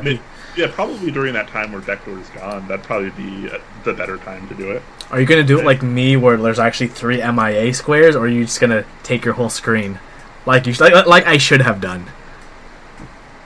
TBD. Okay, let's see. Maybe some questions in chat. Huey, please teach me about BSP keycaps and banana shift. I will. Let me grab these out. Brian, you can read another question while I grab this if you see one. No other questions yet. Please keep those questions rolling in. The Larry Davis says Naruto best anime. Naruto is actually the best filler. Everyone complained Naruto had fillers, but little do they know it was the ultimate filler for Boruto. Boruto's so bad though. I don't hate Naruto. I mostly like Naruto. Where is my banana shift? So, first of all, BSP. For anyone who doesn't know about BSP keycaps, BSP is a company who used to make PBT keycaps, and usually IMSTO or IMSTO. Yeah, IMSTO would be the die subber who would die sub them. These are the best feeling PBT die sub caps I've ever felt. They're really, really nice and thick. You can't see it, but there's 4 sprue marks on inside of the divider, and those marks are what separates them and makes them BSP, as well as these marks along the side, which I will take some macro pics later if you guys want to see. But if you look underneath the BSP cap, it is very obviously BSP and not anyone else. But they're great caps except for one keycap. The right shift is known as the banana shift because of how it bananas. Yeah, look that at kind of that. warping. Look at that warp. That's not totally uncommon with PBT caps of all natures. I mean, it's definitely something that you see that looks a bit off, but it types fine. At least mine, it fits on the stabilizers just fine. But I'm saving my BSP. It's just a BSP beige with black legends. It's not the Desco set, unfortunately. I'm saving mine for my Mira. Ooh, that'll be... Yeah. That's that black on beige set. You're doing me proud there, Huey. Thank you. I'm doing myself proud. Good stuff. All right. LOL Shecky asks Top Clack, favorite linear spring weight. I don't know, man. I really like 67 and 68. I want to try to give 72 gram more of a chance.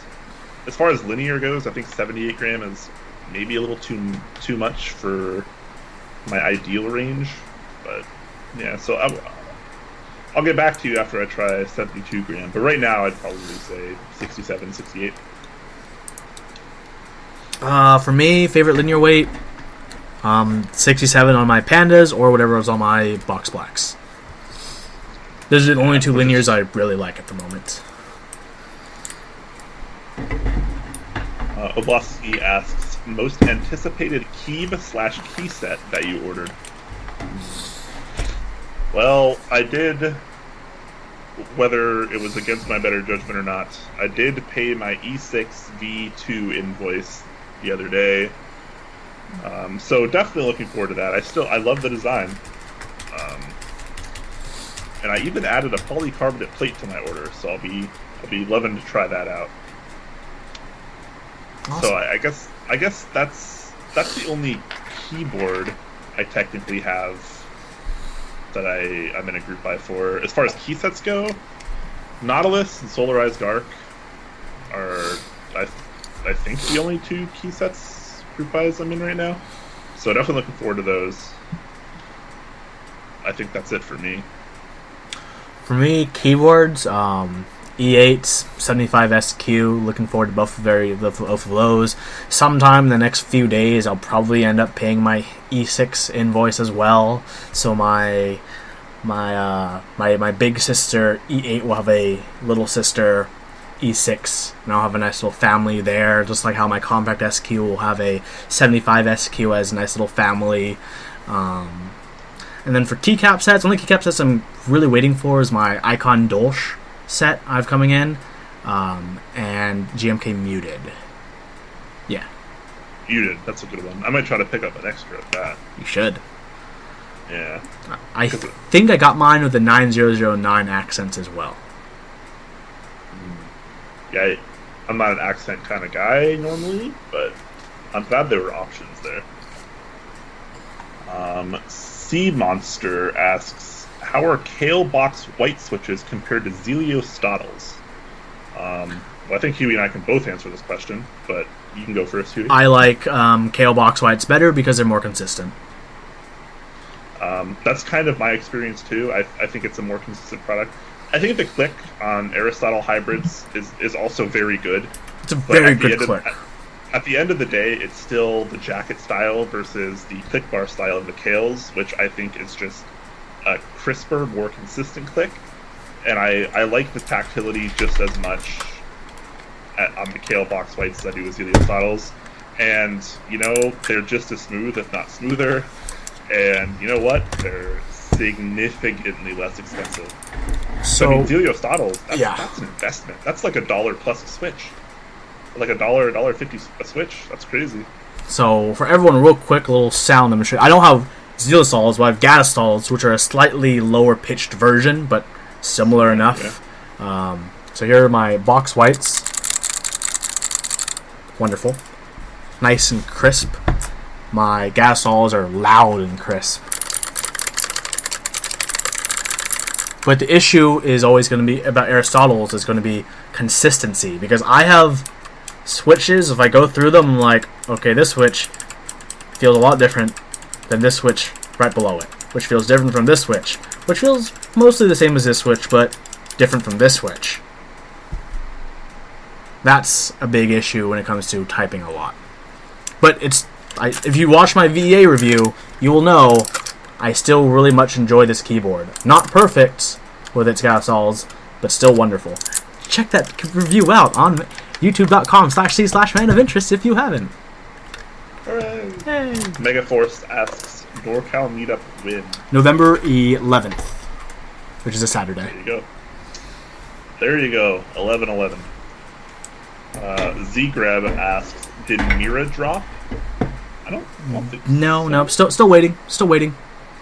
I mean, the group I started. The group I ran. The group I ran. Yeah, we're just waiting for manufacturing now. So, yeah, depending on your definition of drop, the Mira has or has not dropped already. But nobody has them. Except the Chinese, but they have the Chinese version, which is from the old design, which looks bad. Oh, he corrects himself and says, sorry, I was thinking of Kira. That's the 96 key from Input Club, right? Yes. That has not dropped yet. But there's a mailing list, I think, on Input Club, if you want to be informed when it happens. Yep. Megaforce says Box Blacks are a meme. I'm going to go ahead and ban him real quick. Hold on. Boop. It won't be the first time we've banned him. That's true. I had one stream where I timed him out several times. I had one stream where I banned him, and he, the next episode, he's like, hey, can I watch Top Clack again? I'm like, okay. Alright. Melodette with a genuine question. Awesome. Love to see genuine questions. Either of you try Kale Purples and or Outemu Ice Purples yet? Any thoughts? I have experience with the Kale Purples, but not the Outemu Ice Purples. I have an Outemu Ice Purple right here. Have I tried Kale Purples? I want to say, yeah, I have. I mean, I don't have a full... Have you? They're really new. The Pro Purples? No, I haven't. I've just tried these. I think they're exclusive to Novel Keys. Yeah, no, I haven't yet. But I've tried the Ice Purple. I mean, it feels good for one switch in my hand, but I can't give a conclusive good, bad, okay until I have a built board with switches to do this thing on. Yeah, for real. I'm in the same boat with the Kale Purples. I only have one switch, and I've pressed it extensively, but I don't have a full board of them. And from what I can tell right now, I would buy Kale Purples over any brown switch on the market. It's a very smooth switch, and the tactility is there, but it's not quite as extreme as something like a Zilio, which isn't necessarily extreme either, but it's a little bit less tactile than a Zilio. The tactility isn't quite as nice. It is roughly as smooth though, and obviously a half to a third of the price. I think the Kale Pro Purples are about 30 cents a switch, so definitely pretty nice.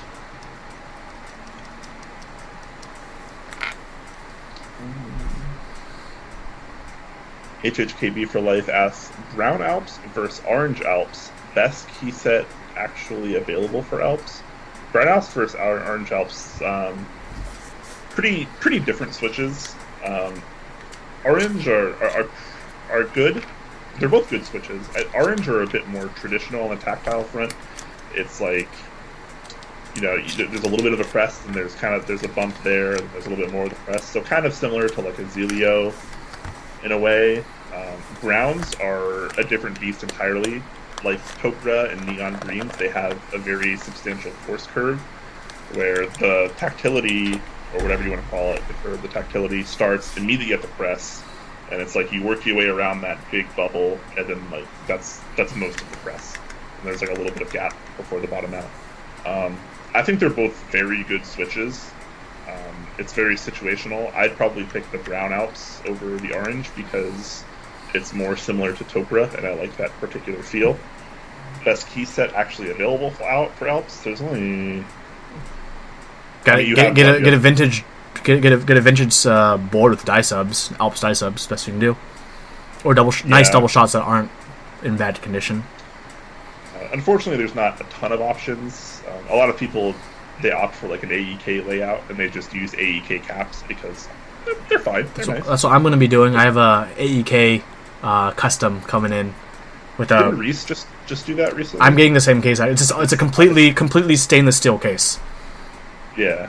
Not aluminum, stainless steel. He posted his a while back. Yeah, he got his early. I'll be getting mine sometime later this month or early next month. Yeah, I mean, but aside from that, you have what? You have like what like newer sets that aren't vintage? You have DSA Light Cycle, Granite, Alpine Winter, still new. Alps Granite. Alps Granite. That's a good one. So you have two DSA sets and a DCS set to choose from. Tie Howe. There are cheaper tie house sets if you. I mean, if you're that desperate. And if you're desperate and you're cheap and you use a standard layout, there's always tie. Do what you gotta do. Yeah. Alps customs are very much so. You gotta do what you gotta do. Question for you, Brian, and for everyone in chat: which switches should I use for my AEK stainless steel 60? I don't know what to use. I don't know what I should use. Any recommendations? Man. So the thing about like Alps is like all the switches are pretty good. Like browns are good, orange are good, salmon are good, blues are good. Even like the simple common like SKCM whites are good. Yeah, that's a hot. I would say you should definitely try some browns if you can get your hand on some. Okay, I'll keep that in mind. Yeah, I'll give you some tips later on off stream on how to find them, so people don't steal them from you. What other questions do we have? I think we do have quite a few questions. Ravsub asks, Oh man, I'm like kind of far behind, but I'm going in order of questions, so I'm trying not to miss anyone, but I'm still like 8 minutes behind. Rabsub asks, Huey, how is the wobble/typing feel with the RealForce RGB that comes with MX sliders compared to regular Topra? The same way you'd compare a Nova Touch to regular Topra. But the stabilizers are slightly better. They reworked the stabilizer design. I talked about that in my RealForce RGB review, if you want to check that out on youtube.com/c/man-of-interest. But the typing feel overall is nowhere near as stable or crisp as a proper RealForce. That's how it's going to be. They use different sliders, and the sliders just they're not as right. Like, no one has made a MX slider that feels as good as a Topra slider. And I would hope that, Topra was able to do that, but they were not able to. They feel good. The sliders feel pretty good still, but there's still a lot of sound issues with that keyboard, plastic quality issues, and all that combined makes for a not as good typing experience as the RealForce. Get the RealForce if you have the money. Tedford asks, HHKB review win. This weekend, hopefully. No promises.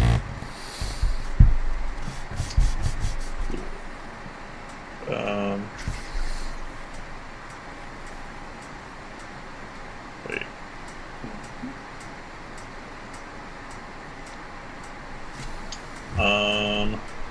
Sorry, I'm still trying to read through the chat and try to find questions. I think we're almost caught up on questions here. Megaforce asks if I'm going to be at the NorCal meetup. That is the plan. Actually, my ticket's already paid for, so it'd be pretty shitty if I didn't go. Yeah. Oblazzi asks, oh, this is a good question. Worst Switch you have ever bought? Gateron clears. I didn't buy the individual Switch. I got a Magic Force that had Gateron clears, and that was the worst keyboard / worst Switch I've ever had. Yeah, the worst Switch I've ever gotten on a keyboard that I bought is Zorro Brown's. So I think I said this a while back, but like 6 months ago I went on Amazon. I found the Velocifier TKL with Zorro Brown's. It's a $30 mechanical keyboard TKL. It's got cyan backlighting and a bunch of effects, and it's a high profile keyboard even though it is plastic, and it's a TKL and it has Zorro Browns, and they are terrible, straight garbage. I wanted to see what a $30 keyboard was like. The answer is straight garbage. Yeah, but ironically enough, the rest of the keyboard is surprisingly okay for $30. So the switches are really what drags that keyboard down. Had to cut costs somewhere. They couldn't do the 30 cents a switch. They had to go down to the 4 cents a switch. True. I mean, if you're getting them straight from the manufacturer, though. How about, Brian, for us, worst individual Switch purchase, where we purchased not a keyboard with bad switches, but we purchased a bag of switches, and it was the worst bag of switches we've had.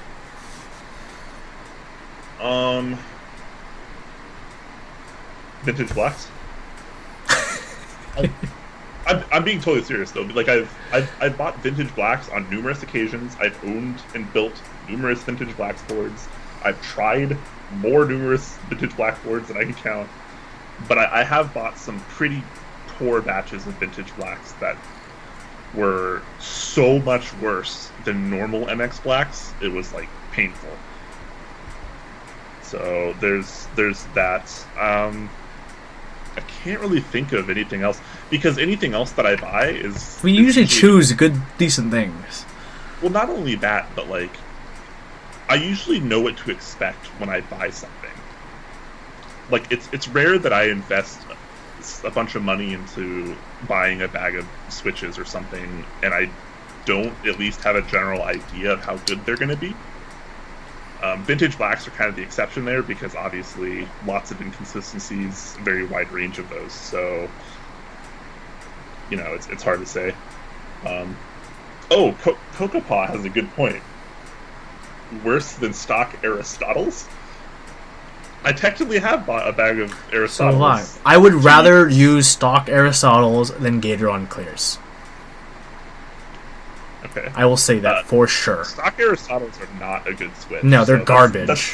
That's they're definitely garbage. That might maybe it's either the Vintage Blacks or the Aristotles for my worst bag of switches. But I didn't buy those to use. Like I bought them for the stems. stems. The stems. Yep. Something else. Like I didn't buy them to just put Aristotles in a keyboard. So there's that's a good question though. Worst switch you've ever bought. All right.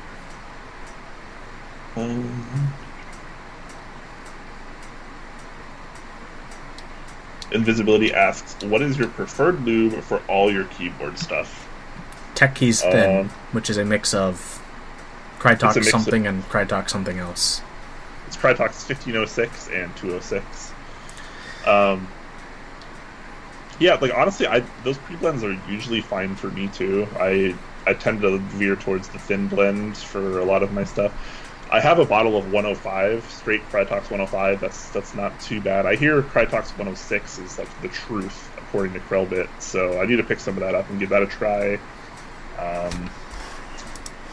Yeah, that's kind of where I am right now. I keep meaning to buy a bunch and go through and try, but man, it gets expensive, especially with Crytox, because Crytox is like Crytox is usually meant for things much more important than like keyboards.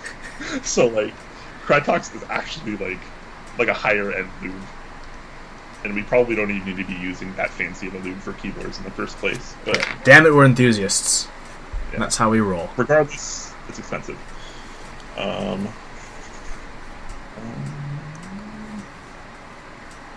trying to like differentiate questions for us and differentiate questions for people are asking other people in the chat. Every time I search and like I look for question marks, and then when I see a question mark, I stop and I read it, and then I'm like, yeah, people in chat. Proper punctuation is good. If you have a question, end it with a question mark.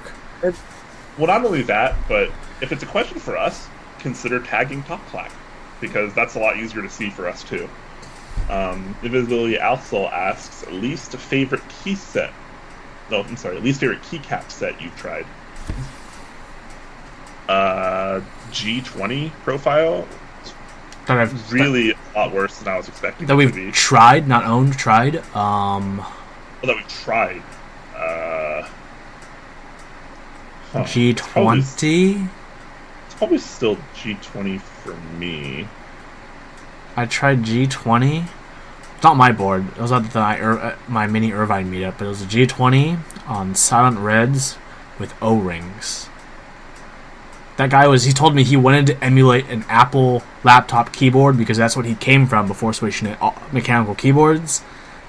So he wanted to create the closest thing to that on a mechanical keyboard, which was Silent Reds, which have those bumpers to reduce distance, O-rings, and G20. I tried that and I'm like, this isn't... That sounds... No. What do you... That doesn't sound very fun. What's funny is I don't think DSA is that bad, honestly. No, DSA is fine. I thought G20 would be like kind of relatively similar tolerable to DSA, and it totally was like not even remotely similar, which very much surprised me. But yeah, G20 made me not like Tealios, but then I promptly put Cherry Profile back on it, and I was okay with Tealios again.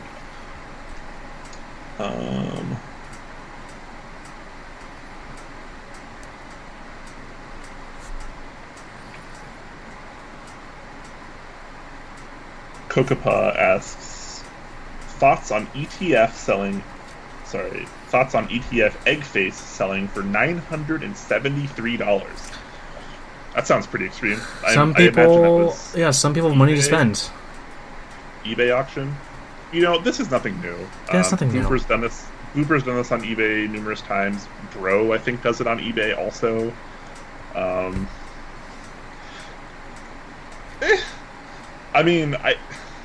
At the end of the day, whether you want to argue it or not, they're selling art. They're auctioning art, which is it's like practice. Yeah, it's like art auctions. Like this isn't anything new.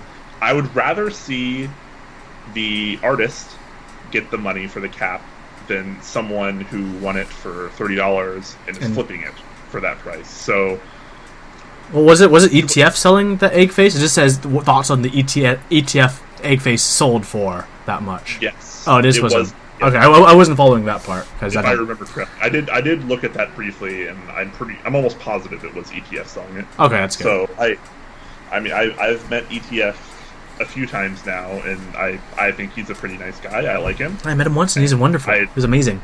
I love him. He was he's always been nice to me. Let's get him on Top Clack again. I'd much rather see him get $973 for an Eggface than a dolphin. And and obviously this was an auction too, so people chose to buy it for that much, and people choose to do that. I'm not gonna dictate what people do and don't do with their money. It'd be a little bit different story if he was like, bam, Eggface, $1,000, and it wasn't an auction. It was just a buy it now for $1,000. That would be a little bit different. But this is being an auction. I think is totally fine. Obviously, the people that win it can afford to pay that price. So there's that. Deadline asks, what do I lube my beard with? Nerdly's beard oil. Binary beard. Yep. He does like seasonal scents even. The one I'm using now is actually from spring. I don't know if I've gotten a summer one yet, but it's like, I don't even remember. It's like lemon, like lavender lemon or something like that. It's awesome. If you guys go to the NorCal meetup, you guys will be able to smell Brian's beard in person. Yeah, chances are I'll have beard oil with me because I don't go. Nerdly will also have I believe he wants to have a booth set up to sell beard and soap. So I support his products. I don't have a beard, as you all can see, but he also sells bar soap. Some of you guys might know my bar soap licking fiasco, but I use his bar soap, and it's wonderful. It's usually beer soap, and it's great. Don't lick soap when it's still curing, though, because lye is a dangerous chemical that burns tongues. Or burns people. Yeah, at the Seattle meetup, he had brought in some new soap that was Smoldering Ember scent. Got it. I love it. Yeah. I got a bar. I'm already done with it. I'm like, give me another. I kind of want another one too. Yeah. It's really unique stuff. I love it. Yeah. It's a good soap. LOL Shecky asks, pineapple on pizza, yes or no? Yes. Yes. I have no qualms with breaking tradition. I am part Italian, and I'm very familiar with pizza of all types, and I've eaten some pretty fantastic pizza, but I am totally okay with pineapple on pizza. I think it's like a sweet and salty thing. Yeah, sweet and salty, almost, sweet and savory. I mean, yeah, like how is this? This isn't anything new. Like sweet, like salted caramel. Ooh. Like how popular salted caramel is. Like everything's salted caramel these days. Sweet and savory. That's how it goes. My position on that is, I'm Asian, therefore I love tropical fruit. Therefore, what's the harm in adding tropical fruit to something that I also enjoy as an American, which is pizza? That's my Asian and my American coming together, putting pineapple on pizza. To me, it's also dependent on like where you're getting this pizza to. Because if you're ordering something like from like Domino's or Papa John's, like one of the really big American chains, that's not like traditional pizza. That's like kind of an Americanized version. I'm not saying it's bad, but it's different. Like if you go to like an actual like Italian pizza place and they have like a brick fire oven in the back, and your pizza takes like 2 minutes to cook at 1,500 degrees Fahrenheit, you're probably in the right place. Like that's traditional pizza, and like there isn't like tomato sauce and stuff. It's like you have like your arugula and your prosciutto, and there's like a little bit of olive oil and garlic and stuff like that. Like that's a more traditional pizza. So it kind of depends on what you're getting at. Like as far as Americanized pizza goes, I have no qualms with pineapple on it. But I would probably never put it on like a more traditional style of pizza. That question took way longer than it probably should have before. Dixie Mech asks Huey, did you get your stickers?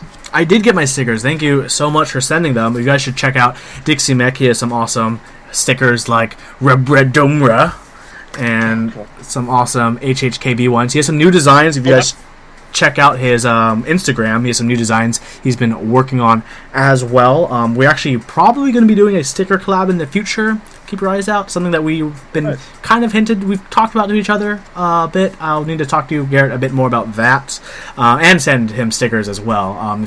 Yeah, he makes some great stickers. Check out Dixie merch if you guys ever get a chance. Would highly recommend. These are nice quality. And if you're... I want one of those HHKB stickers. Yeah, dude, he has a few colors too. They're really nice. Cool. I really like it. And let's see, I'll also have my own stickers. If you guys remember my stickers, they'll be restocked next week, probably. Yeah. Megaforce asks, what is your favorite layout and why is it TKL? It's tie with TKL. I like TKL. And I also like 60% HHKB. I like both. Or close to HHKB. Like I'm all about the quote unquote wind keyless bottom row or Sangam. Yeah, I like that. Like it doesn't particularly need blockers. I got the correct terminology, Brian. It's a wind keyless bottom row, but those keys are part of a Songon kit of keys. Because a user named Songon was like, hey guys, we need some compatibility for these different layouts, so we need a short shift, 7U spacebar, and the wind key mods. And that became the Songon kit. Although nowadays that term has been moved over and not really used as often. Yeah, people don't say Songon anymore, really. Which is funny because like I kind of started saying it again because like it's easier to say that than like go wind keyless when you're typing. But I don't know. Yeah, so now 60%. I mean, TKL's fine. HHKB for life asks off-topic question: what motorcycle do you have, Huey? I have an NC700X. It's a nice, long-distance touring-ish kind of motorcycle, and hopefully next summer I'll be riding it all the way up to Seattle for the meetup. And if anyone's in Portland, I'll stop by there and say hi, or any city along the way. What did you just say about Seattle? Next summer, the Seattle meetup. You guys, I'll be riding up my motorcycle. Yeah, let's take like nice. 3 weeks off and just do a nice slow trip up. Go up the coast, and then cross to Portland to hang out with the super hipsters and I don't know, drink hipster beers and stuff, and then go up to Seattle and continue the hipster charades. Yeah, that'll be a fun ride up the coast. Ren's Pones asks if he can rub my beard in person for good luck. Beard, not beard, sorry. You can absolutely rub my beard. I have no problems with that, but it might have nerdly beard oil in it. So, just make sure if you want a little beard oil on your hands that smells really good, then feel free to rub it.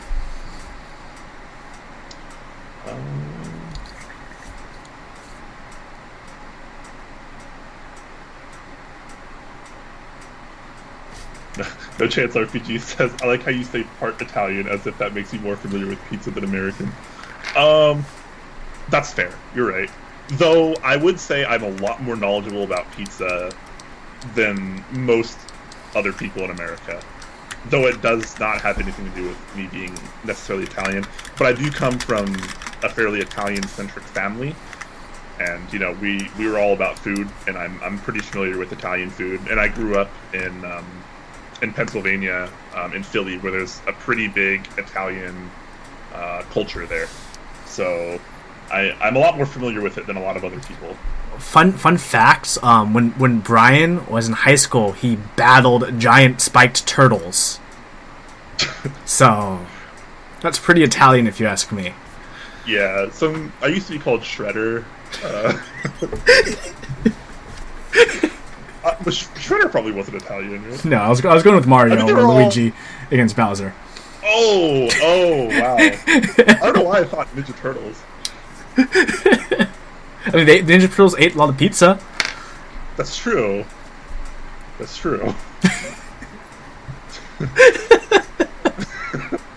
Oblonsky asks, stickering switches, yay or nay? Nay. Sorry, or yar or nay? Nay. I'm going to say nay also. I've done it a couple times, and I've used a couple boards with them, and I don't really seem to notice much difference, if at all. And it's kind of a lot of work, so... And I'm lazy, so I'll just pass. But if you like doing it, and you like the aesthetic, then more power to you. Alright. Are we caught up? I think so. Someone's asking you a Philly question, though. Philly, who makes the best cheesesteaks?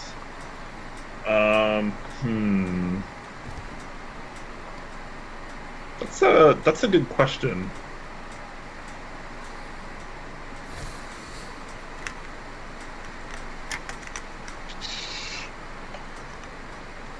I don't know, man. I actually don't eat a ton of cheesesteaks, even when I'm back in Philly. I'm trying to remember what the name of the one place that like everyone loves. It's like something Luke's. Is it Tony Luke's? Something like that. Maybe someone in chat can correct me here. They're arguing about gyms in chat.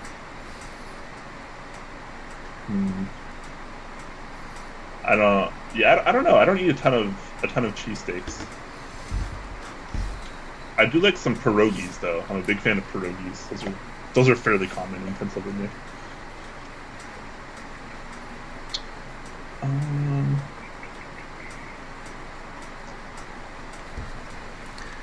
Yeah, Top Clack food episode in the future.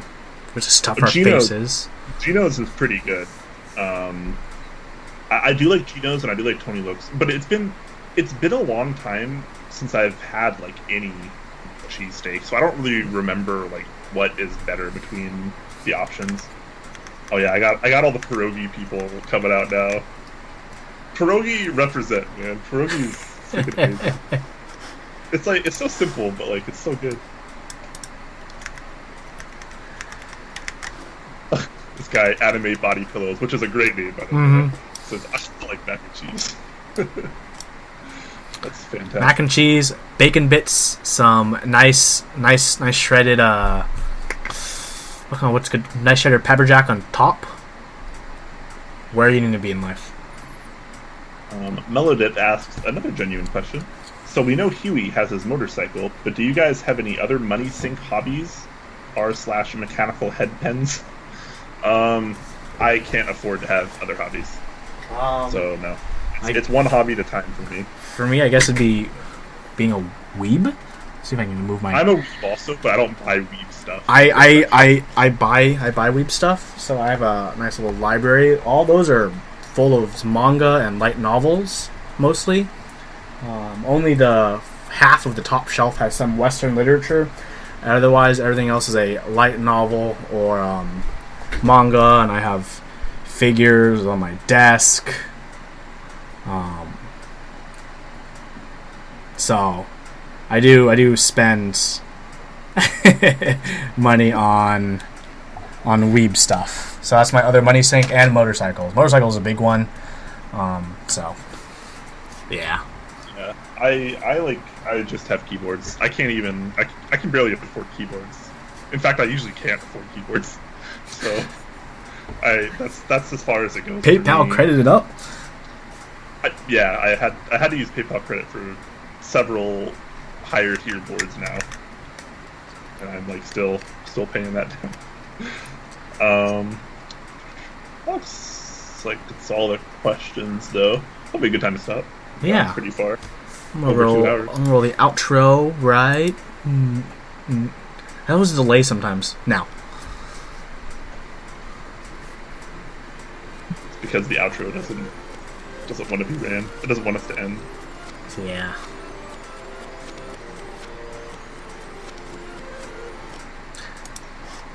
You know, now whenever I see the outro, I always wonder like how many people actually like join Top Clack, like mid Top Clack, and never understand the context behind the outro. Do you know what I mean? Yeah, that's probably true. Maybe we should make like an actual outro, like one that's different from the intro. not just reversing the intro. Well, everyone, thank you so much for joining us on another episode of Top Clack. The audio-only version will be available on topclack.podbean.com after the stream. The episode and VOD will also be available on Twitch as well as on my YouTube channel, youtube.com/men of interest. If you guys enjoy and love what we're doing here, feel free to check out us in any of our social media. And if you want to contribute to what we're doing, we'd love any kind of contribution you could make. We do have a Patreon down at the bottom somewhere. So please feel free to support us if you do. Otherwise, we enjoy your support of watching Top Clack. And I think as Brian mentioned, this is one of our highest viewed episodes. I mean, it is Top Clack 6, Return of the Bektour. I mean, the attack of the attack of the MIA. Yeah, the attack of the MIA was pretty hard. Yeah. But the return of the Bektour was truly a blessed moment in our lives. So, Yep. Take care, everyone. We'll see you next Thursday at 6 p.m. Pacific time. As always, stay classy, RMK and Keyclack and Desk Authority. And what was the Korean one? Whatever. You guys get the point. Take care, guys.